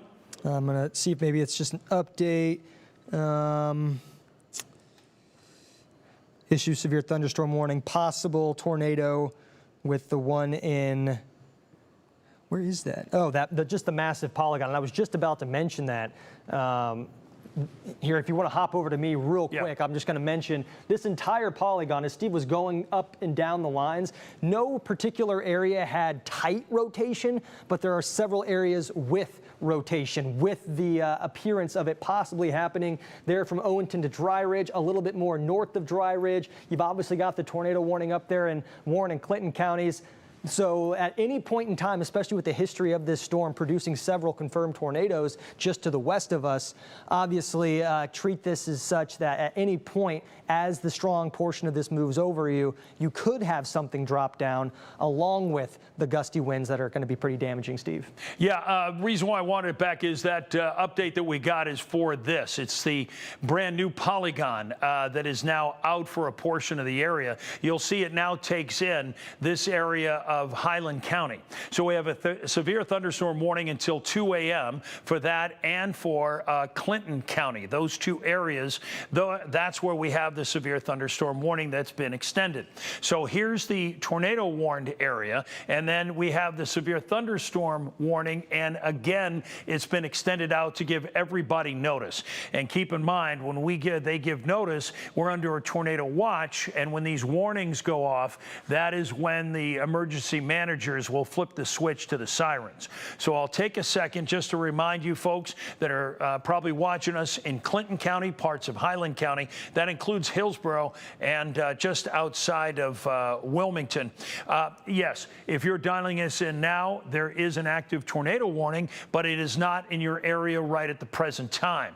We'll continue to see this area of very strong winds that's stretching from just to the north of Wilmington. You'll see right to the county top, down through about parts of Brown County into Claremont County. You can see that line right there. All of those winds continue across the area. That's a pretty good little notch. Is that right in there? Growing across here. When we start to see some notching in some of these areas, it indicates there might be a little twisting wind going into the area and creating that kind of twisting winds that can become into a tornado warning or anything along those lines. Now I'm going to go under the rain. Yeah, there's some pretty winds here, strong winds right across that area, right by Midland. Let's see what they are across there and see where we stand with you folks in that area. As we look at it, let me grab this right here and tag a couple of these areas. There's 55, 56, 62. So that's right around that Westboro area. Yeah, and you'll see, let me grab, I don't know, you'll see it. This is red, but it's this area here that's moving off to the northeast. So for you folks over here that are stretching by Jonesboro and also what is Clocks Crossing, that's a new one on me. That's also an area you folks should be ready for, because you can see these brighter red blocks came in rather quickly there, but you see them across the area. Those are all 60-mile-an-hour wind gusts, and that's how often they're happening now across this a big line of storms moving into the tri-state now for what would be the eastern side that's a new of tornado our viewing warning. area. New tornado warning was just issued for that one that we've been talking about. I see that now. Oh, okay. Let's take a look at it here, guys. Why don't you come back into me here and we'll kind of update this warning. Okay, there's the warning. This is part of the storm that we talked about that was moving through Owen County, and we were talking about those strong winds and the twisting winds by Dry Ridge. So this area that you're looking at is a tornado warning till 1:45. Okay, 1:45. Cam, I'm going to throw it to you for an ETA in a minute. But as we look at it, the line is now over here, heading toward Dry Ridge. And as we take a closer look at it, you'll notice 75 here, right by Mason, Kentucky, northern Kentucky, and Kiefer. And you folks who are also in other places like Cherry Grove and other locations that are just to the northeast of that, Marcus, Daunton, Goforth, and then let me see. Yep, Falmouth, you folks are in it too, I think. Yep, that warning stretches right out there. So 1:45 is about the time when you folks in Falmouth may see this rather big and severe line. Cam, I'll throw it to you. You got an ETA? Yeah, and I also want to mention a separate tornado just to the south of it. Tornado warning has also been issued. That goes just outside of our areas in Brookville and the counties for Mount Olivet there. So two separate tornado warnings, only one in our area right now. But look at some of these ETAs. Brooksville, you got 153. Falmouth, which is probably the next bigger town on tap here, you guys have, where is that? 135. So 15 minutes before that tornado warning, the front edge of that with that rotation starts to move on through. Areas that aren't quite in this tornado warning yet, but Mount Olivet, you guys have, it's not popping up there, but areas like Brooksville, which were 153, oh, there's Mount Olivet, 150. Not under a tornado warning yet, but if this one gets extended, you guys will be under that tornado warning. So we have two separate ones right next to each other that is going to be potentially an issue.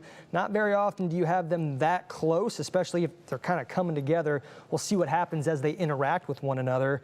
And then you still have, looks like they let that one further up to the north in Clinton County. It did expire. But keep in mind, even though the warning's not there, they did issue the severe thunderstorm warning with the potential of a tornado warning happening. So one active tornado warning, one just below us, close to Robertson County and Bracken County. You guys would be up next on that. And I got Craig over here. 42,000 people without power right now. 42,000. Yeah. How it's grown, huh? You take a look at that active warning. Guys, if you'll come to me, I want to show you where we think that twisting winds are happening. Looks like that warning's just off to the west. We're going to pitch it over to Cam in 1 second. But I wanted to show you where this tornado warning is happening right now in the area. It looks like it's right around the Cherry Grove. Steve, I'm going to interrupt you. We got a confirmed tornado on the ground in Brown and Clinton counties, moving right into New Vienna right now.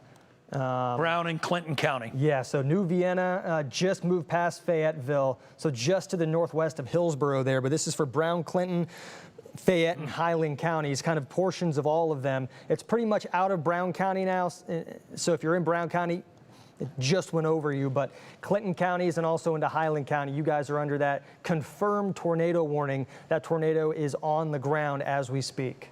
Okay, let's take a closer look at it and do some street spotting. So, folks, okay, right now, all of this area, and this is what Cam was talking about here, this area is the confirmed tornado warning now. You'll notice that the storm itself is likely within this region here. That is, as we look at it, right around Clocks Crossing and by Webertown. I'll take a closer look at it in a moment, but I want to give you the overview for everybody who's in the path of this, because we're talking about an area by probably Martin over to Webertown. So we're looking and bordered by County Road 6 down to Boyle Road and up to about Turner Road. That's the area that likely is the confirmed tornado. Now, with that said, let's go under this and take a look at where this stands. It looks like this has already jumped up a little bit even further than that. You folks in Willitsville, you have moments before this confirmed tornado is going to be in your doorway. So please get your tornado safe location immediately. Do not wait to see this, because this is heading for you. It has been confirmed by a reliable source. You'll notice the green and the red shade and the certain curvature to all of this. What this shows us is the winds that are moving toward the radar and away. And in fact, it's right over Lynchburg right now. So if we bound it by High Street to Township Highway 120 up through, and we're seeing, oh, that's no good. We're seeing winds within that spinning in different directions. So yeah, this is an indication. When you see the red block in here, this often happens when you have a confirmed tornado. You start to see winds that are going in different directions out in front. Let's show you some of the wind speeds that we're seeing back over the top of this. Okay, do you have ETAs coming up? Yeah, I got ETAs if you want to pop over to me while you get those thrown up here. And again, some of these smaller towns that, again, may not be towns, but maybe just familiar locations. Places like Farmers headed right towards you guys. Going to be there probably in the next 8 minutes. 132 is that ETA. New Vienna, obviously the more populated area, looking at 136. The confirmed tornadoes right near Clocks Crossing, if you are familiar with that area, that pushes off to the northeast here in places like Highland Station, 144, Leesburg, which is further out but still in that polygon, 145. If you know where State Road 28 is, or just 28 into 73, it's going to cross over 73 for pretty much the entire county right around 1:35 o'clock, 1:35 in the morning, as that moves through past Farmers, Snow Hill, New Vienna. Again, confirmed tornado on the ground, and you can see where that is. Clocks Crossing, like I mentioned, that is going to be where it estimated is with the radar. This isn't radar estimated tornado. This is a confirmed. I looked from the National Weather Service, was confirmed by somebody actually seeing it. So this is something that if you're in those areas, Steve, if you're not inside in the most interior portion of your house right now, you need to be very quickly. Yeah, right now, not even waiting a moment. Now, the other thing is, keep in mind, we also have a tornado warning, so that means kind of a Doppler indicated. And I'll tell you something, it's looking more substantial here as you see these green blocks up against the red. That gives us that twisting nature in the atmosphere. And as we look at it, some of the winds that are happening there at 40, 43, then on the other side, you're looking at about 26, 23. So we're looking at 60, 70 mile an hour winds that are likely moving across this area. You'll see the whole thing is now moved up toward about Marcus or so. You folks there need to be in your tornado safe location. You guys in Morgan need to be there as well. Let's stretch this down a little bit so you can see. This is on the way, and it's taken a little bend to the east. You'll notice here too that this is going to flow into that other other tornado warning that's just outside of our area. This is showing right along that Pendleton County area. There's Falmouth. You folks in that area know Barry. You can see what's going on here. The structure is pretty significant. The storm here is moving away with these kind of winds in this direction. Then these winds are coming up here along like that, and you can see where that roll in the atmosphere is happening. So be in your tornado safe locations in any part of southern Pendleton County, because this storm is moving up right along the county boundary. Cam, back over to you for the other confirmed tornado. Yeah, I'm still on yours, actually, just real quick. Just an ETA on that with the cone going out. Places like Falmouth, right now, ETA anywhere from 135 to 140. So about less than 10 minutes before that rotation couplet, which is right here, is going to be in Falmouth. Places like Catawba, not sure if that's an actual place, but 142, just past, closer to 159. And then you've got places like Berlin, Neville, and Johnsonville, which is going to be there right around 150 at the tail end of that system. I will pop back up to the confirmed tornado. Is that a different, was that still? That's still in Harrison. The confirmed one, just cruising right along right now with that. Right over New Vienna is kind of where that tightest couplet is. I mean, look at that shear rate, Steve. That is ripping right through New Vienna. Yeah. If you're along 28 from New Vienna to Leesburg, get inside, get in the most interior portion, get in the basement right now. Yeah, there's no question. We were talking about that, if you remember, of how that shear really ran up the entire county. And so what happened is that, okay, so we're back into a tornado warning now, as opposed to confirmed. You'll see this red bar just came out from the National Weather Service. Okay, that might be the change there, yeah, it's right? just the update to the warning. Yeah, I think so too. So as we look at it here, wait a minute, let me get this off the screen here. There we go. You'll notice that from New Vienna up to Leesburg, what's happened is this tornado touched down and is lifted back up. But the reason why there's the tornado warning, of course, this could touch down at any time. So from New Vienna to Leesburg, anywhere in between, continue to stay in your safe location. Now, again, just to remind anybody who may be new to the area, don't really know what to do. Obviously, a basement, it makes sense to you. But if you don't have one, you want to go into the most interior room you have. Put as many walls between you and the outside. Usually, that's a bathroom or a closet. Now, what's important, if you go into a bathroom, make sure you have some kind of shelter if there's a window in there, because folks, oftentimes, one of the ways folks do get injured is because of flying debris. It's the #1 thing that hurts folks. So make sure if you do that and you're listening or even watching on your phone or laptop or iPad, whatever it may be. Okay, so again, everybody within this area, let me talk about some towns here, from Leesburg and Bridges and Samantha and New Vienna, Snow Hill. It looks like, let's just go under here and see where the kind of the area is. Okay, here we are right over, you folks in New Vienna, you're going through the thrust of this storm. It looks like it's right over the top of you. You can see those winds creating this circular nature to the wind field going and coming toward the radar. Right in that area, so let's do a little street spotting. It's, let's see, bounded by, it's moving so quick, I can't even stay on top of it. Hold on a second, let's do that for you. There's the confirmed tornado warning, and here it is. I'm gonna buy, what does it say there? Tilton Road, Powell, Antioch Road, and then down by County Road 21 out to almost Carytown to Snow Hill, and is there anything up here? Lee's Creek. That is the area where all of these winds are affecting those towns, and the twisting winds to this storm that is tornado warned. And this is out till when now? This is out till 1:45.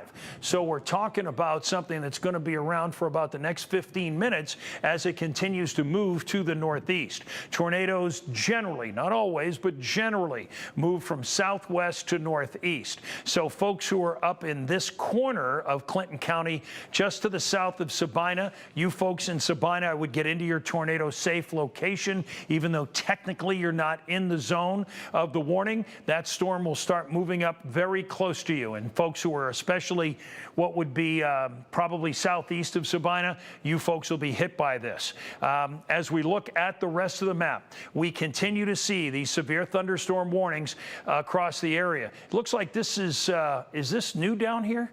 This severe thunderstorm warning, Cam? They put that out till 2:15, just taking up the rest of the area. There it is, 2:15. Well, we still have an active tornado warning that's out there. I know you've got an update on what's going on with the power, too. Yeah, just to kind of let you reset real quick, here's a look at some of the power outages that have really ramped up. 12,000 now in all of Hamilton County. You got 2,500 in Kenton County, 8,500 in Campbell County. You're looking at nearly 7,000 up in Butler County. You can see where those tornado warnings and severe thunderstorm warnings are as well. I also want to bring over, we talked about a lot of damage that's happened. This is over in Erlanger, the tree on the house that we talked about, the potential person trapped in there. I mean, that looks pretty bad there in Erlanger. And they are trying to rescue someone from that house right now. So still active rescues trying to go on with that. I mean, this is what we said. If you are upstairs or the kids sleep upstairs, you need to get inside immediately, even if you don't have, or get to the basement immediately, because even if you don't have a tornado warning, the debris, the damages, the trees falling on those roofs with people in the second story, that's what usually leads to some pretty awful situations. So hoping. Hey, Tanya, I don't mean to interrupt you, Cam. Where did that tree on the house take place? Okay, so this is Division Street in Erlanger in Kenton County, guys. Division Street. We have crews there. We have video too. If you have, I know you're in the middle of warnings. Let's show this. Okay, this is so important. we'll get to that. We don't have it queued up right at the second. My apologies on that. But I can tell you, I'm looking at the video right now, and they are what looks like looking into like an attic space or something like that. And as we understand it from our reporter there, it does seem as if they are trying to rescue someone from that home on Division Street in Erlanger right now. So, you know, If you give me 30 seconds, and I'll have that video pulled up on my Slack. Okay, so you can see it. It's the last one sent by Adam there. Okay, as that gets queued up, I'll tell you, I think we do have another update to some of our warnings. So while they get that ready, let's come back here. That update was to that tornado warning, kind of separate, but the northeastern half of Wilmington or Clinton County. Yeah, okay, that was to that one up that way. I want to update this because we haven't done that yet for our friends in Falmouth.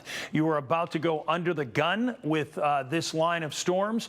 They'll, over and above, if there are any twisting winds, likely there are 50 to 70 mile an hour winds happening and getting close, or if not, on top of you right now. Let's take a look at what likely is where you folks in Falmouth are getting the strong winds right now. You see those brighter blocks all in red from Hayes up through Falmouth as well. That's what we're talking about, those strong winds right here. It's a big line that's stretching from Butler all the way down through and past Falmouth. So that's the line that continues to move across Pendleton. That'll be causing potentially some damage. Those are certain damaging winds. Now, here's our active tornado warning. And as we look up, we start to see that this storm has probably moved past New Vienna. It is now in Leesburg. You folks in Leesburg are seeing some of the strongest winds across there as well. And one of the things that we noted is you'll see also, okay, this is, we've got to watch this line that's continuing by Hillsborough and Marshall. This is obviously a lot of very strong winds. There's a lot of rotation in the atmosphere in this area as well. Let me just see what we find out by going here. Take this off, and you'll notice that we've got some very strong straight line winds. That's my bad. I pulled it out. Let's drag it back in here and show you what's going on. See this hard line that's in between here? These are straight line winds, but they're coming out of here likely at somewhere around 70 miles an hour. This is going to be a lawnmower effect stretching toward Marshall. You folks in Marshall, make sure you get in your tornado safe location.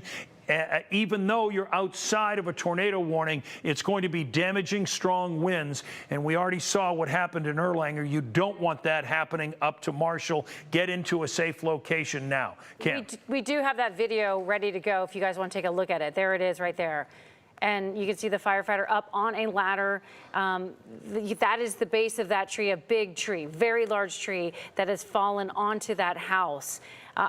We know that there were really heavy winds in that area, right, Cameron? So yeah, 80 potential mile-per-hour winds. We were seeing some as high as 90 radar indicated. And those trees just can't withstand that at all, obviously. And that's we're also seeing now 46,000 people, customers in the dark right now. And over that, if you bring in some of the Indiana folks as well. So, yeah. And actually, the update on the rescue here tied to the house, we're just getting a report that they did just pull somebody out of that house. They just unknown on their condition, but at least they are out and they are alive, which is obviously a silver lining in what we're seing in this video here. But it does go to the point where you guys keep talking about, like, go to a lower level. I don't know that person was up in that high level, but the fact that there's a firefighter up on that ladder into what looks like at least a second story or third story there. If you are in a home right now and you are concerned, and maybe you should be concerned, get to the first floor, get to the basement, get to an interior room, right. A bathroom. The bathroom and the bathtub, cover right. yourself up if you can and do that as well. I heard did you get a new weather alert over here? We John? did. Yeah. Steve, go ahead. Have you got, I got it here. So let's come over here and I'll give you the, oh boy. Yeah, that's another tornado warning. It's the continuation of that one over Falmouth. They've extended it. You can see what's going on here. We talk about those twisting winds in the atmosphere. You can see it here, how there's a curvature to these winds across the area. So now the National Weather Service has indicated that they're going to continue a tornado warning for you folks in Bracken County. So this is going to be out until 2 o'clock. This is, in other words, what's really fast, what you can get out of this is when you see these warnings and we see where it ends, that's the end of the warning. So we're only talking about 23 minutes away, and it's already going to move all the way out to about Mason County. So everybody in Bracken County, it includes everybody in Bracken County, please go to your tornado safe location now, because the storm system itself looks like it's off to the southeast of Falmouth. We'll give you a little ETA here as we draw things in. You'll notice from Browning Corner, Bachelor's Rest, McKinney'sburg, Four Oaks. This is the area that we're talking about where the likely evidence of tornado activity, because we don't have a confirmation, keep in mind, is happening. We can see the curvature to the winds going on right over this Bachelor's Rest, Browning Corner area. Neve, you folks there also. This is bordered by, what is that? Gosh, I can't even, Matlock, is that what that is? I think it is. And Powell Road. So Powell Road is where these twisting winds are happening. So you can see what's going on there, and it continues to move off to the northeast. So you folks in Petra, Powersville, let's see, Willow, you're all in the way of this very dangerous storm. So go to your tornado safe locations in that area right now. Cam? Yeah, we just got that latest radar scan, which officially moved it there into Bracken County. One update for you on the ETA, places like Brooksville, 145 to 150. So you got 15 or 5 to 10 minutes before the front edge of that rotation. The center of that polygon goes right over you. So you've got, if you're familiar with roads in terms of 10, 19 there for the county roads, it's coming right over 10 as that stretches from the northern half of the county down to the southern half of the county, and then looks like it will ride 19 all the way up to areas like Augusta, which is expected to be on your doorstep at 1:40 or 1:56 a.m. So you've got 15 more minutes before it gets to you guys, but you can see that moving very quickly. The warning goes in effect until 2 o'clock, so 20 more minutes, but it will probably be at the end of that polygon within the next 20 minutes. Okay, Cam, as I take it back, I want to show folks what's going on here. We do a little reset at this point, and you'll see all the orange boxes. I don't have, this is not in the rainfall mode, the reflectivity. This is in under the storm, so to speak, and I'll show you something in a minute. But you'll notice all of the orange boxes are severe thunderstorm warnings, but we also have a number of tornado warnings. You'll see one to the north, one over Clinton County, and the one that's been extended across the area. It looks like they've also put one in. It's just outside of Robertson County, too. So you folks in Robertson County, now's your time to get into your tornado safe location. This area here is from the Louisville office, but Robertson is winds up from Wilmington. Now, I want to take off all of the updates on the warnings, and I want to show you what's going on across the area. Now, we have what is definitely some twisting winds up here to the corner of Hillsborough. You can see the curvature of the winds that are going toward the radar and away. So it's in and around that, Highway 50, State Highway 50. Then we have these straight line winds. Now, one of the things I want to point out for our friends who might be in Georgetown, Peebles shortly, West Union, Ripley, all of this area we have discovered is pretty much at a 50, 70 mile an hour gusts. And as it's moved across, we've seen damage because of it. Now, certain areas have gotten wrapped up because of the shear that's along with it, like down here where is now tornado warned. You again can see how things are curved in the atmosphere. And you can also see these brighter blocks in there. Those will show some of the stronger wind gusts. And again, going away and toward, you can see how it's wrapping up here right around that Brooksville area. So just because we're focusing on the active tornado warnings, it doesn't mean that you folks in other locations aren't going to see some very strong and damaging winds. These are the twisting winds that could very well cause even more damage because of the nature of that as well. Now, I want to go ahead and just tag a couple of these, see where we stand on some of this, because there's 38, 40. Now you're going to say, well, that's not that bad, but here's the thing. You have to, when you start seeing these coupled together, start essentially putting them together. So there are wind gusts twisting at about 80 miles an hour in this area because of the ones going toward the radar and the ones away. And that's how fast it moves too, by the way. You'll notice how right across that area, all of a sudden, we don't have those winds there. They've now moved to about Powersville. You guys in Brooksville are about to be hit with some of the strongest winds. Everybody, of course, needs to be in their tornado-safe location. Cam. Yeah, and an update on that tornado warning. At one point, confirmed tornado up in Highland and Clinton counties. That is now pushed out of the area, so that no longer in the tri-state. We do have this new tornado warning that I want to mention between Franklin and Lexington. You see the polygon there. I mentioned this. Obviously, it's still well off to the southwest, but so was this warning that is now moving through our portions of the area. That was all the way south of Louisville, and we said, hey, if this continues on its track, it's going to be a tornado warning in our area. That is about 50 miles. Let me measure just to be completely sure. 50 miles on the dot from being on our doorstep there in Robertson County.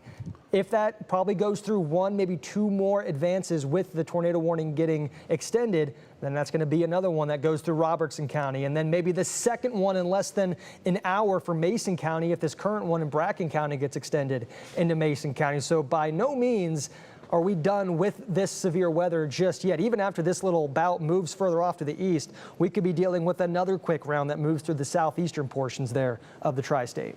Yeah, you know, Cam, I was just setting something up here, and I'm almost done with it here. I thought it was important to show, you know, the good side of what's happening for folks who have been sitting in their basements in other parts of the tri-state worried there was more. So here's what's going on. Let's clear some folks from any worries. And we're talking about anybody in Butler County, Hamilton County. We're talking about Kenton, over by Boone. Everybody in southeast Indiana, you're okay. Looks like things are fine in Warren County. It's this line that we see that's out here now through Hillsborough, stretching down to just about Georgetown in Brown County, and then a sliver of Campbell down in through Bracken County. It's this little curvature of thunderstorms.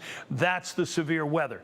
That's what's pushing out maybe 50, 70 mile an hour winds. So for you folks on the other side of that who are watching, who have been concerned there would be more, you're in good shape now. Now there's going to be a lot of rain and maybe even some thunderstorms that happen, especially closer to morning. But you'll notice that that whole line is now east of you.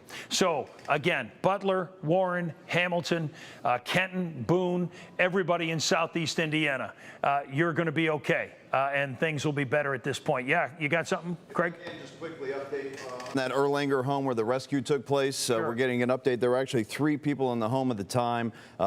Everyone is out. They've rescued the one person. They are taking him to St. Elizabeth Hospital just to be observed and be checked on, though. And as a reminder, this is what that house looked like. There's that tree down on that house in Erlanger. Not a good scene. I'm assuming, even though this is the one that we've been keeping an eye on because we got lots of reports. Correct. Right. We're probably going to end up seeing a lot of similar scenes once the sun comes up here this morning now in about 5-6 hours.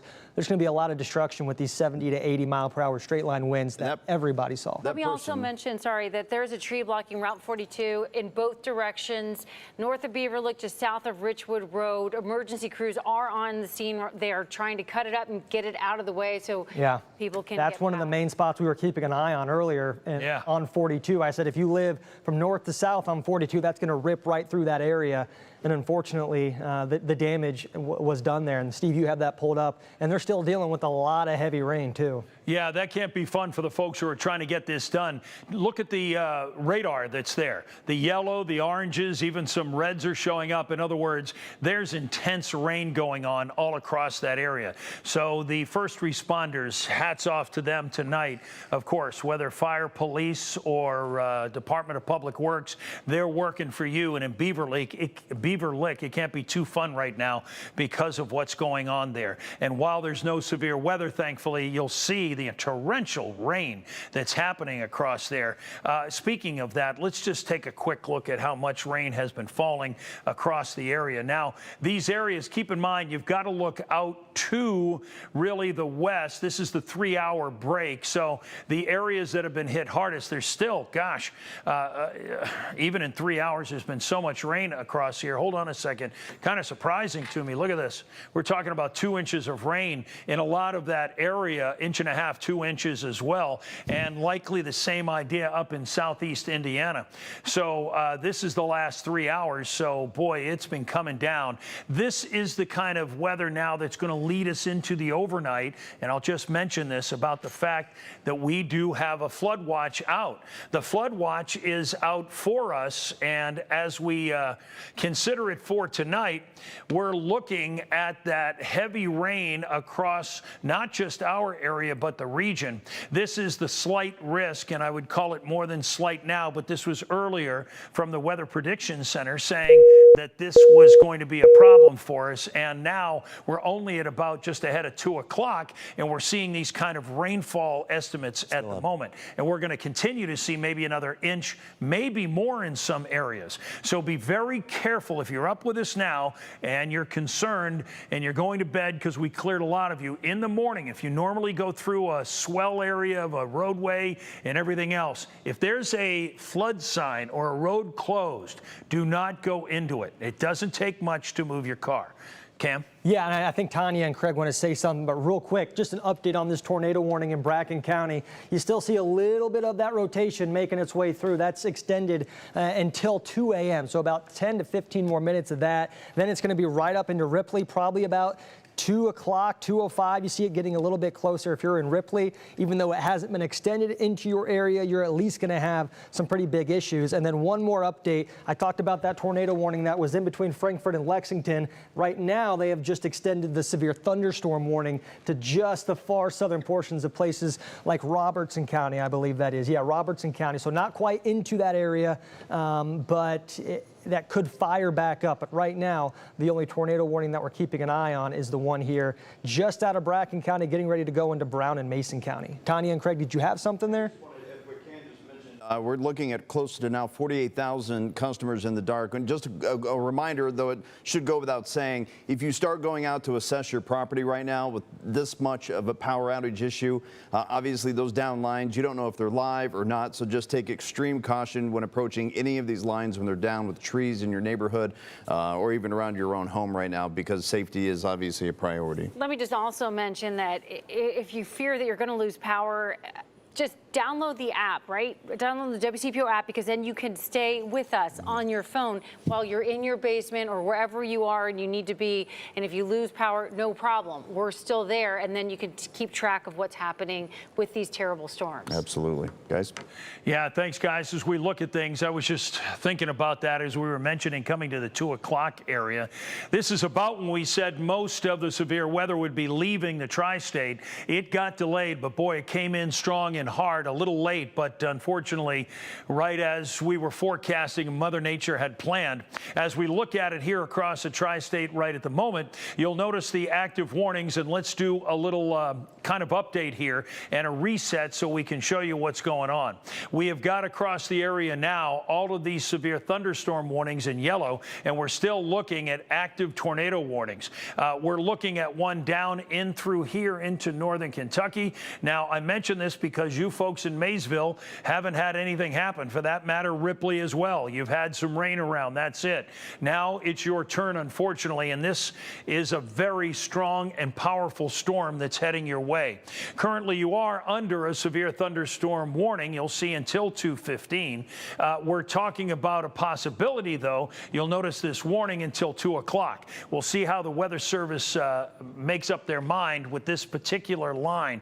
But I can tell you, and you can see the structure here, this bow echo that's happening. That's when there's so much power coming out of these storms, it starts to curve like this. Now, what's a little concerning is, let's take a look at this inflow notch here and this little area that I see here. Let's go and take a look at the storm.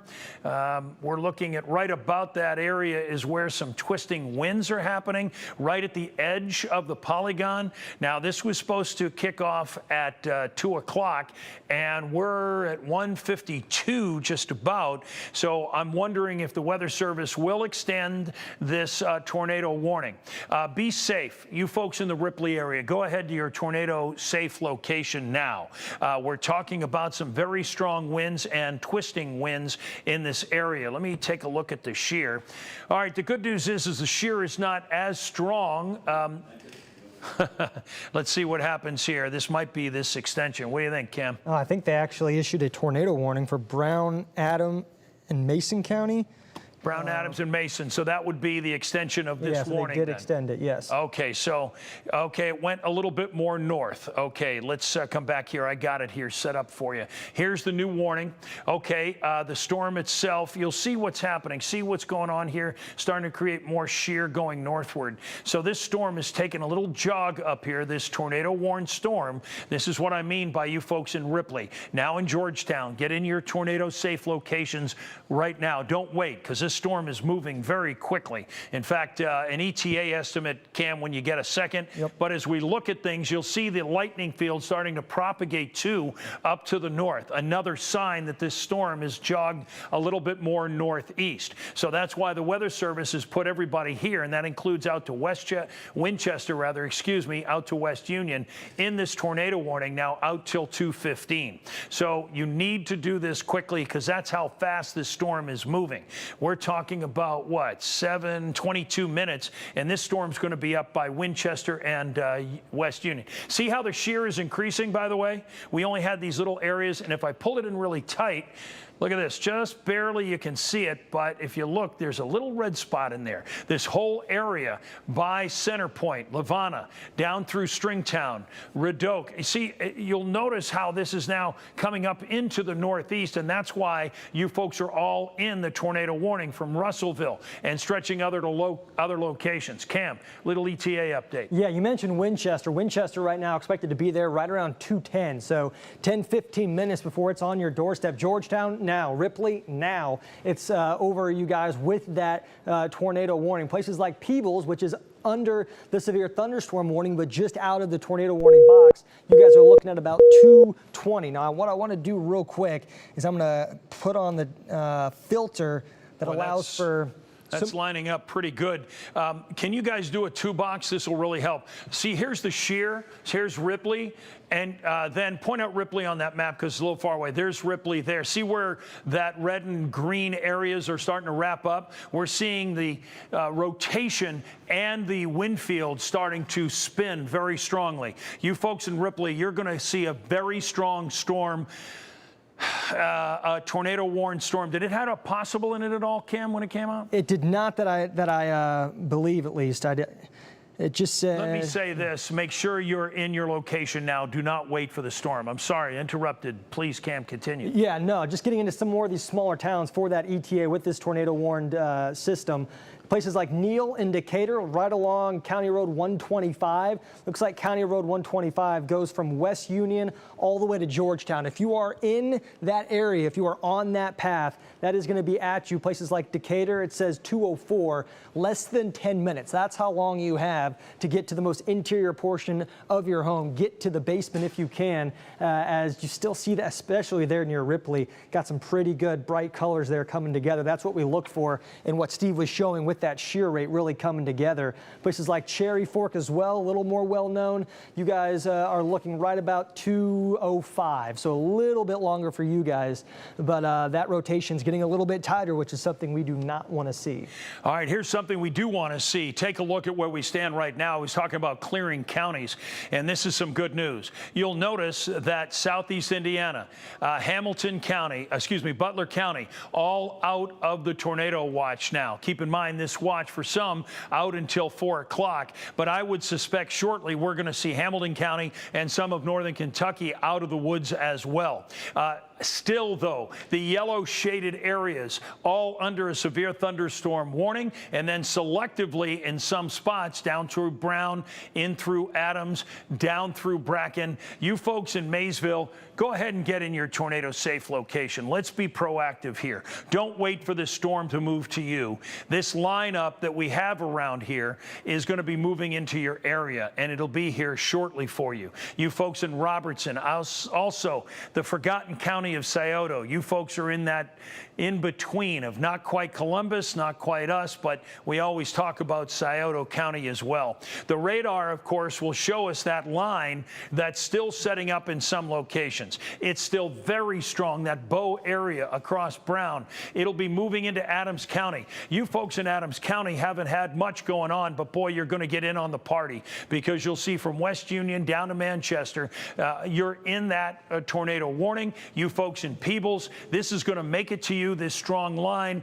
Probably the best thing to tell you, what is this out till? Let's see, 2:15. So yeah, just 18 minutes. I wouldn't take any fooling around with this. I'd go ahead and get in your tornado safe location with your family, or if you've got friends or relatives you think are sleeping, wake them up, because this big strong storm is heading for them. Cam? Yeah, and real quick, we just got our latest radar update. This is 81 mile-per-hour winds associated with that. And you can actually see a little bit of that rotation. Wow. And this isn't even the storm relative velocity. That's base velocity showing a little bit of that. There you see that tight couplet there of the 42 mile-per-hour winds going towards, and then 53 going away from that radar. So that's 95. Yeah, that's some which just confirms the straight line winds there of 81 miles per hour. So we're close enough to the radar where it's not that far off from that number. And whether or not this isn't a confirmed tornado, obviously it's a tornado warned storm, the straight line winds of 80 mile per hour are enough to make this a very dangerous system. Yeah, this has been the problem all night, right? We've been pointing out that when that line would move across the area, and we're on the end of it here for our tri-state, but you'll notice how much of the tri-state still under some very, very heavy rain. That continues anywhere from Warren County through Hamilton, certainly on the east side, down into parts of Boone and Kenton, and even to the south and out towards southeast Indiana, down through about Gallatin County. As you look at it, we're staying on in this continuous coverage until this band right here moves out of the area. So as we look at it, we still have some time, because we're talking about 2:15, I believe, for this box. Yep. And then, so we're looking at after about 2:15, maybe 2:30 for you folks in parts of West Union, down through about really Peebles, I should say better. In fact, you folks in Peebles already under a severe thunderstorm warning. They put that out earlier because they wanted to give you plenty of time, and they also knew that it would set off the sirens, because the way it generally works in most counties, we're under a tornado watch, a warning comes out, severe thunderstorm warning, and then the sirens blow. And so that wakes everybody up, hopefully, if they don't have something by their bedside, although I hope everybody does. Cam? Yeah, I want to give you a radar loop. This is just the last 15 minutes here of some of this rotation that's worked its way through. From when the warning started, when it was just west of Brooksville, you can see that rotation track all the way around, all the way across the Ohio River, now back into Ohio. right on track for West Union. Right now, West Union and the surrounding areas are in the bullseye of that rotation that's going to be moving through. You have 10 minutes, maybe 15, before that tight couplet is right on your front doorstep. Yeah, that's a good point, too, Cam. As I give a little bit of a reset here, why don't you check that power situation and give us an update? I'm wondering where that stands. You know, it's interesting because we saw the lightning field for us grow so quickly and so fiercely across the entire area. We knew this was going to happen, and while we only had at the time a few hundred outages, we're now seeing these very strong storms setting up with all of this lightning. And you'll notice this is the very latest here into the Georgetown area for a portion of our line of storms.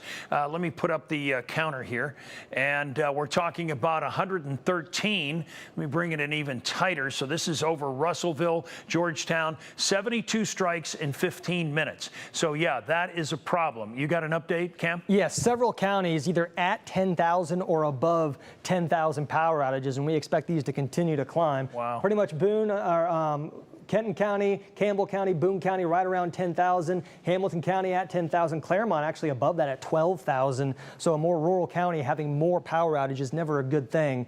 And they're dealing with still some gusty winds on the backside, a lot of rain as well for those crews. So it's not going to be a good situation for them. And obviously with this tornado warning, and I'll give another quick little zoom in of that, moving right into places like West Union, getting just a little bit closer, pretty much now into Adams County. So the front edge of that is into Adams County. You still have that tight rotation there just past State Road 62, headed right kind of on the track of County Road 125. So that's going to take 125 all the way into downtown. And then if you live on along 41, it's going to follow you there. But anybody in the path between West Union and Russellville, pretty much, if you know someone, if you have family who probably sleeping, I mean, it's 2 a.m., you kind of went to bed and not a whole lot was going on. You might have thought they were in the clear. Well, I'm going to tell you something, because also we give credit here to meteorologist Brandon Spinner, who's also in on this as well. And as we look at it, Jennifer's coming in just in the door right this moment to take you through in the morning. One of the important parts of this as we look at it is we're talking about a storm system that could very well be on the ground right now that's just about to hit into that West Union area. This area that is tornado warned right here, and some of the shear that's happening, let me show you here what's going on. Take a look at this area as we look at it. It has got a certain S-curve to it, and it is. So when we see that, and then it starts matching up with some of those winds at the surface, see what we're talking about? Same kind of area right through here. And there's the couplet that we've been talking about.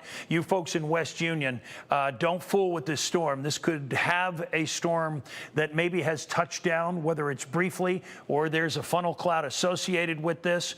Cam, why don't you take a look at some of these skits and see where we stand on that and see where we are with that, because I can see the shear behind you as well. You probably noticed it when I did too. And so we've been watching this storm that's coming in across West Union. I'm a little concerned because of what Cam said. It was important to point out that this storm is pretty much heading to you. I think maybe it might just go just slightly north. So you folks in Peebles, again, we had talked about don't mess around with this. Why don't you go ahead and make sure, if you were waiting, now's your time not to wait any longer, because the reality is it looks like it might just be heading to you. Storms move southwest generally to northeast.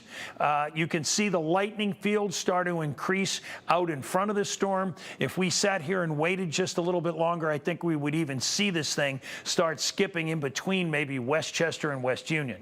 Now, it's no fun for the folks who are perhaps in between there. These areas of Decatur, Fairview, Cherry Fork, Utility. I'm afraid you folks are going to be right in the barrel of this panhandle, all of these areas that you see flashing on the screen. It does look like that's going to head for you.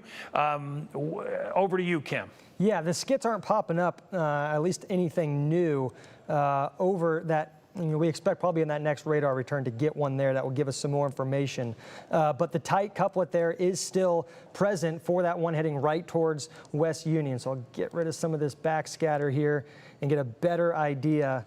There we go. And I'll put it into frame again for the last 15 minutes, going slow. And there it goes through Ripley, down 125, and West Union probably on your doorstep right now. That's going to ride 125 or maybe up to 32 for Peebles. This is set to expire in 10 minutes, and it's been right on track. At 2:15, it's going to be probably past West Union, then it will continue to go past Brown County or Adams County as it continues to move just off to our east. And then, you know, potentially, Steve, I mean, you've got some stuff down here. We might be in the clear for some severe weather the rest of the night.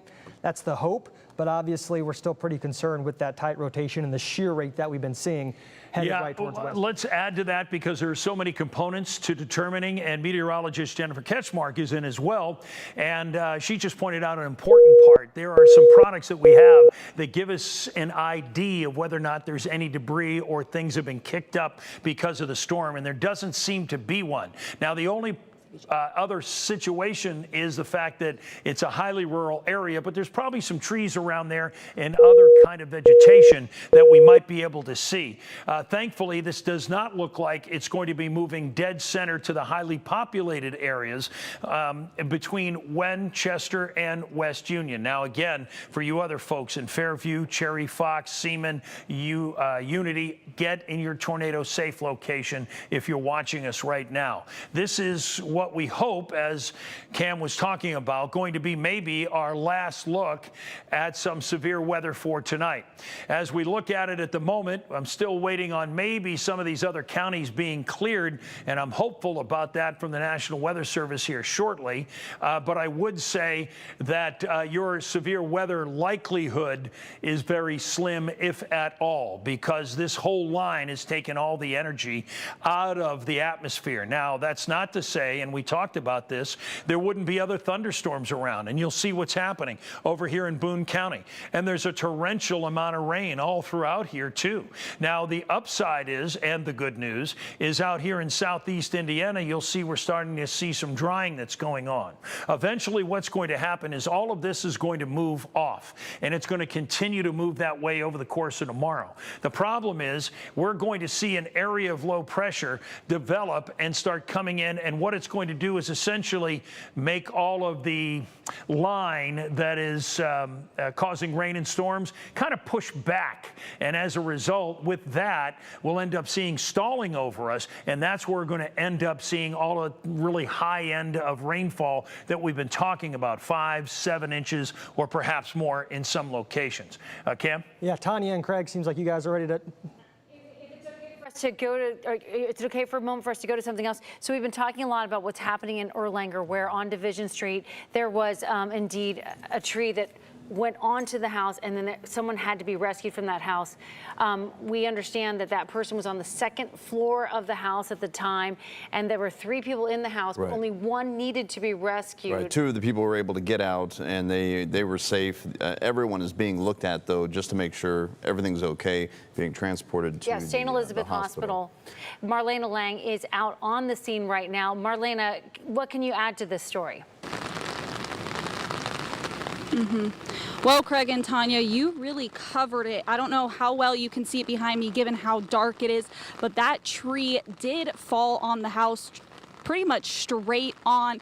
It is completely destroyed the roof, the first floor, and I believe they said some of the second floor. Now, that first victim that needed to be rescued was supposedly in the house right under where that tree fell. And then the other 2, as you mentioned, were safe and able to escape the house safely. Now, we were told that they are being sent to the local hospital, St. Elizabeth. As of right now, the scene has cleared. Duke Energy, we did just see pull up, but I think they might have actually drove past us.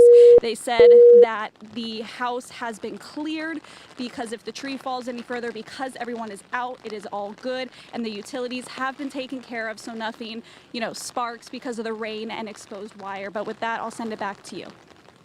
All right, Marlena Lang reporting out there. Of course, the rain's still coming down. That's going to be the next big issue for everyone. Yes, we could experience a lot of flooding, heavy flooding indeed.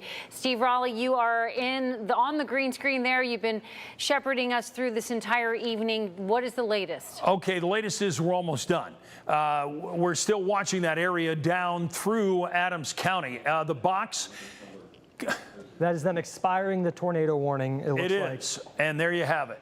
That's good news.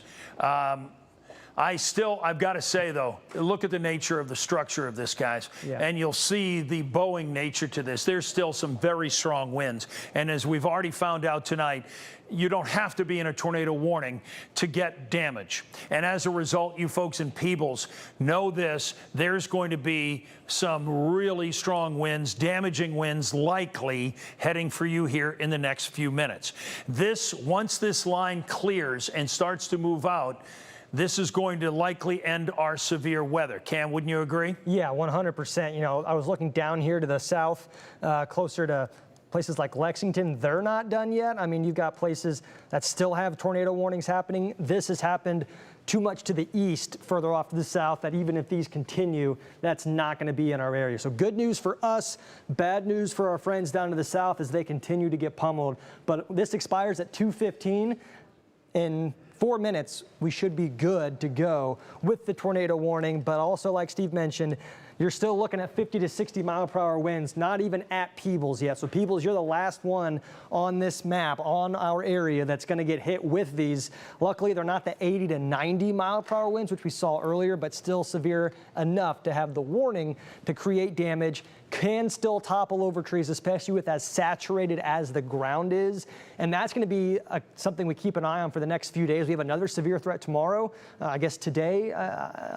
Is that correct, Steve, for Thursday? Yeah, the update came in from the Storm Prediction Center where it's going to be a marginal risk across some of northern Kentucky. And the reason why is this storm is going to continue to sink. Then we're going to continue to have what could perhaps be a slight risk on Friday. And that's what I was talking about a few minutes ago, where what happens is the low forces all of this moisture back at us. It's going to be in the form of a stationary front that right now the forecast models have it sitting right over the top of us. So imagine seeing all of this rain cantilevered back horizontally and just sitting. That's why we're going to end up seeing all of the issues going forward, because not only we will get a bit of a break tomorrow, but then it looks like rain and storms again Friday as this comes back at us, and then it continues to rain going into Saturday. And that's why by Sunday morning we could see some incredible totals around here. Okay, so we're looking at you folks that are right there in parts of Highland County down through Adams County. Here's that line of very heavy weather and thunderstorms. At present, it looks like the strongest storms may very well be right outside of Peebles, as Cam mentioned just a few minutes ago, but they also stretch up here, moving up on the other side of New Market, who are probably seeing some high winds now, and we continue to see Highland County in spots right at the corner, like by Marshall, who could very well see some of this weather moving in shortly, and probably seeing some of it right now in general. If you look at the rest of the tri-state, you'll notice that we still have a heavy amount of rain and periodic thunderstorms still showing up. Now, I will say this, it would be unlikely to see this blow back up because of all of the nature of what has happened here over the last couple of hours, but it's not impossible. I would say likely we'll be fine. It's just going to be garden variety storms, and we'll see some very heavy winds. But look at the amount of rain that's happening in parts of Owen County, down by Dry Ridge, those thunderstorms that are propagating over there as well. And that continues to just blow toward you folks who are east of that area. So you're still going to see thunderstorms and some heavy rain as well. So one of the things you got to keep in mind, and here we are almost in the middle of the night at 2:15 about, we're talking about areas that will be a real problem driving in the morning. Jen was talking about just a minute ago about the fact when she was coming in, there was a high probability of hydroplaning because the amount of water that's on the road. The intensity of this rain coming down, as I was talking about earlier, is about 2 inches an hour. Now, it moves so fast, so it doesn't necessarily accumulate to that level, but it comes down that hard at that time. Cam? Yeah, one thing I want to mention that I think got lost in everything was with all these different polygons and severe thunderstorm warnings, Adams County is actually under a severe thunderstorm warning until 3:15. So another hour. And I'm assuming that it's going to be way down here to the southwest, everything that's kind of making its way here. That is what's going to continue to push in, which is why they've had that issued for an additional hour with those gusty winds, as you still have a pretty good complex of storms that'll be moving through down there. Just out of near Cynthiana right now, as that will push up closer into areas like Adams County, Lewis County, Kentucky. but you guys still have another hour of severe thunderstorm warnings. Yeah, I wonder, Cam, how long that hour is even going to last, right? As fast as this is moving. Right. But it's a very good point, because you see now you folks in Peebles are just entering into the strongest part of this storm that's right here, stretching back toward Winchester. What roadway is that? What is that? I don't want to misspeak. As a heads up, Steve, Yeah. that tornado warning did expire, so there's no active tornado warnings in the area. It's popping off. I saw it pop off right there. Do you see what that is? Is that 32? Or there's a lightning strike there. I can't really. Hold on a second. Yeah, 32. Yeah, 32. So that's what's happening. That's where some of the most powerful part of this storm is right now. It's rolling right down toward from Seaman into Peebles, and you folks are about to get whacked with some very high winds, as well as all of the other features. Let's just see if there's much in the way of twisting winds up there. As we look at our radar, I want to see here if there's any more shear with this, and there is, and there's a lot of still twist in the atmosphere, and especially south of Peebles too. Let me see this in the last hour here. Okay, yeah, there's still a lot of twist in the winds. Don't sleep on this for all you folks in that area, whether it's Jacksonville or Beaver Pond or Fawcett, these smaller towns that are across Adams County. Marble Furnace. I learn every time, unfortunately, that we go through severe weather. Bacon Flat, Locust Grove, Louisville, Adams County. Huh? How about that? That's a new one on me. So as we continue with this thunderstorms, let's take a look at. Got an update here, Cam? I don't see anything coming through yet. Tornado warning issued for Adams County, the one that they just let expire, where you were showing that shear. So that should pop up any second. Yeah, it should pop. You can see it. I was just about to say about that. Look exactly where the shear is. Also where we're seeing that gate-to-gate lock with the winds twisting around. If you're just up with us, perhaps just tuning in, we're talking about this area, and I think you'll see the heading toward the radar and heading away. The only problem with this, I think, is it's just outside of the box, it looks like. You'll notice a little more down there, just directly east of West Union. It looks like you've got another little tight spot. Oh, I didn't see. Oh, I see what you're talking about right there. So there's two of these. Okay, yeah, that's a little bit, stronger. Good pickup, Cam. Thank you for that. I didn't see it. It was south of where I was. Thank you. So as we look at it, yeah, that's where we're looking at right now, and that is a tighter couplet, and you can even see better that twist in the storms. Let's see what some of the winds are doing down that way. In fact, get an idea of this. And how about, just moved again. Now it's over Cedar Mills. That's where any potential issues are with twisting winds. So we're looking at maybe 60-mile-an-hour winds that are twisting in this area now. Not necessarily straight line, but these are now in that rather broad circulation, I would call it. Let's see if it, the problem with I was thinking though, Cam, is as we look at this, we look at the shear, right? Let me get the shear up here. Okay. And, we do have that little turn in, a little bit right in there, the shear S as formation. well. Yeah, guys, come back to me full here. It's a little hard to read it with these eyes.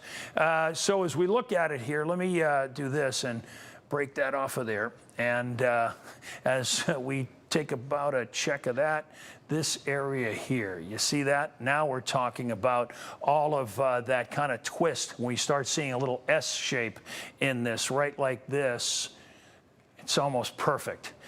So yeah, there's probably some very strong twisting winds. Even though it says weak, there's good twisting winds on a broader scale. So that's why the National Weather Service has this under a tornado warning as we go forward here around the area. Let me send it over to you, Cam. Yeah, I got the ETA pulled up. Once you get past West Union, no towns really whatsoever. So you drop it down to the least populated areas, and it just gives you more of just some locations that you may be familiar with, like Mineral Springs. It's expected to be there in about 5-6 minutes. You got places like Jones Corner right here. And again, the rotation is just past West Union, going to ride up County Road 125. But Jones Corner, there's the latest update. Rotation just to the southeast of Cedar Mills. Jones Corner, I'd expect 2 to 3 minutes. It's on your doorstep. Otway, Rardon, pretty much the next two that are in the way. Otway's at 2:36, so you've got about 10 minutes, maybe 15 minutes by the time you finally start to see a little bit of that move through the area. But Not a very populated area. This is the county line. This is Adams County, so it's almost completely out of the tri-state, but we'll still keep a close eye on this even as it crosses right over. Yeah, I was just resetting, in fact, Cam, because I think we're nearly done with this severe weather event as you're talking about. Let me put the radar on here, but I wanted to show this first, and that is across the area, everybody is now out of the tornado watch. You'll notice just in through Brown County, Brackett and Mason, Adams and Highland, where there's just a sliver of that severe weather. Now, we're going to stick with this. We've been here for this long. We're going to stick with it until that area pulls out. And then we'll end up sending it back for a wrap-up for Tanya and Craig for anything they've got. But as we look at things right now, let me put the radar on here so that you can see that we have got, yes, some rain around. We even have some thunderstorms across the area. And so we continue to watch all of this move off to the east. But from a severe weather perspective, we are done for the night. We are looking at some heavy rain continuing into the morning. This is probably going to cause a real problem for the morning as well if it continues to hang around.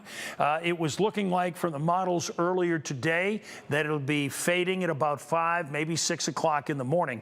But with the rapidity that this is done and how quick this has moved out, I wonder if we won't be done sooner than that, because it is only 2:20. We could very well, it's a good hour, hour and a half, maybe 2. So maybe about that time it looks like as we head into the morning hours. So otherwise, we've got some dry weather that's now showing up out to southeast Indiana. We have the thunderstorms and the heavy rain. Let's check that rainfall here and show you what we've got. Let's check a little 6-hour shot here. Let me take the lightning off for you. And I need to pull this up here. Hold on. And yep, there we go. Okay, so let's see some of the heavier parts. Looks like still about a couple of inches of rain in spots up here, about the same idea over Cincinnati, Hamilton County, a little less. Keep in mind, it's still raining, by the way, so these totals are going to go up as we head toward morning. At present, it looks like that stripe, you can see the darker green stretching all the way out to Hillsborough and then up through parts of Hamilton County, up through Butler County as well. Cam?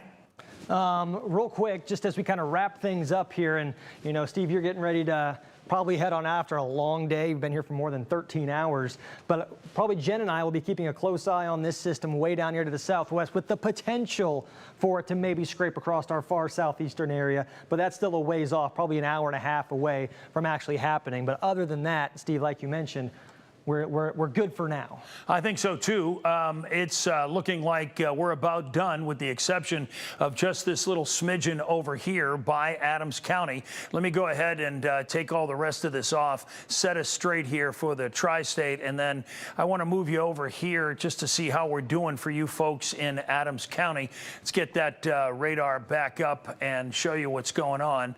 And there it is. So we still have just that line that's happening across Adams County. So for you folks in Peebles, and this is no good, you'll see this big hooking that's happening here. And then a lot of straight line winds that head down toward the other very highly rural area of Adams County.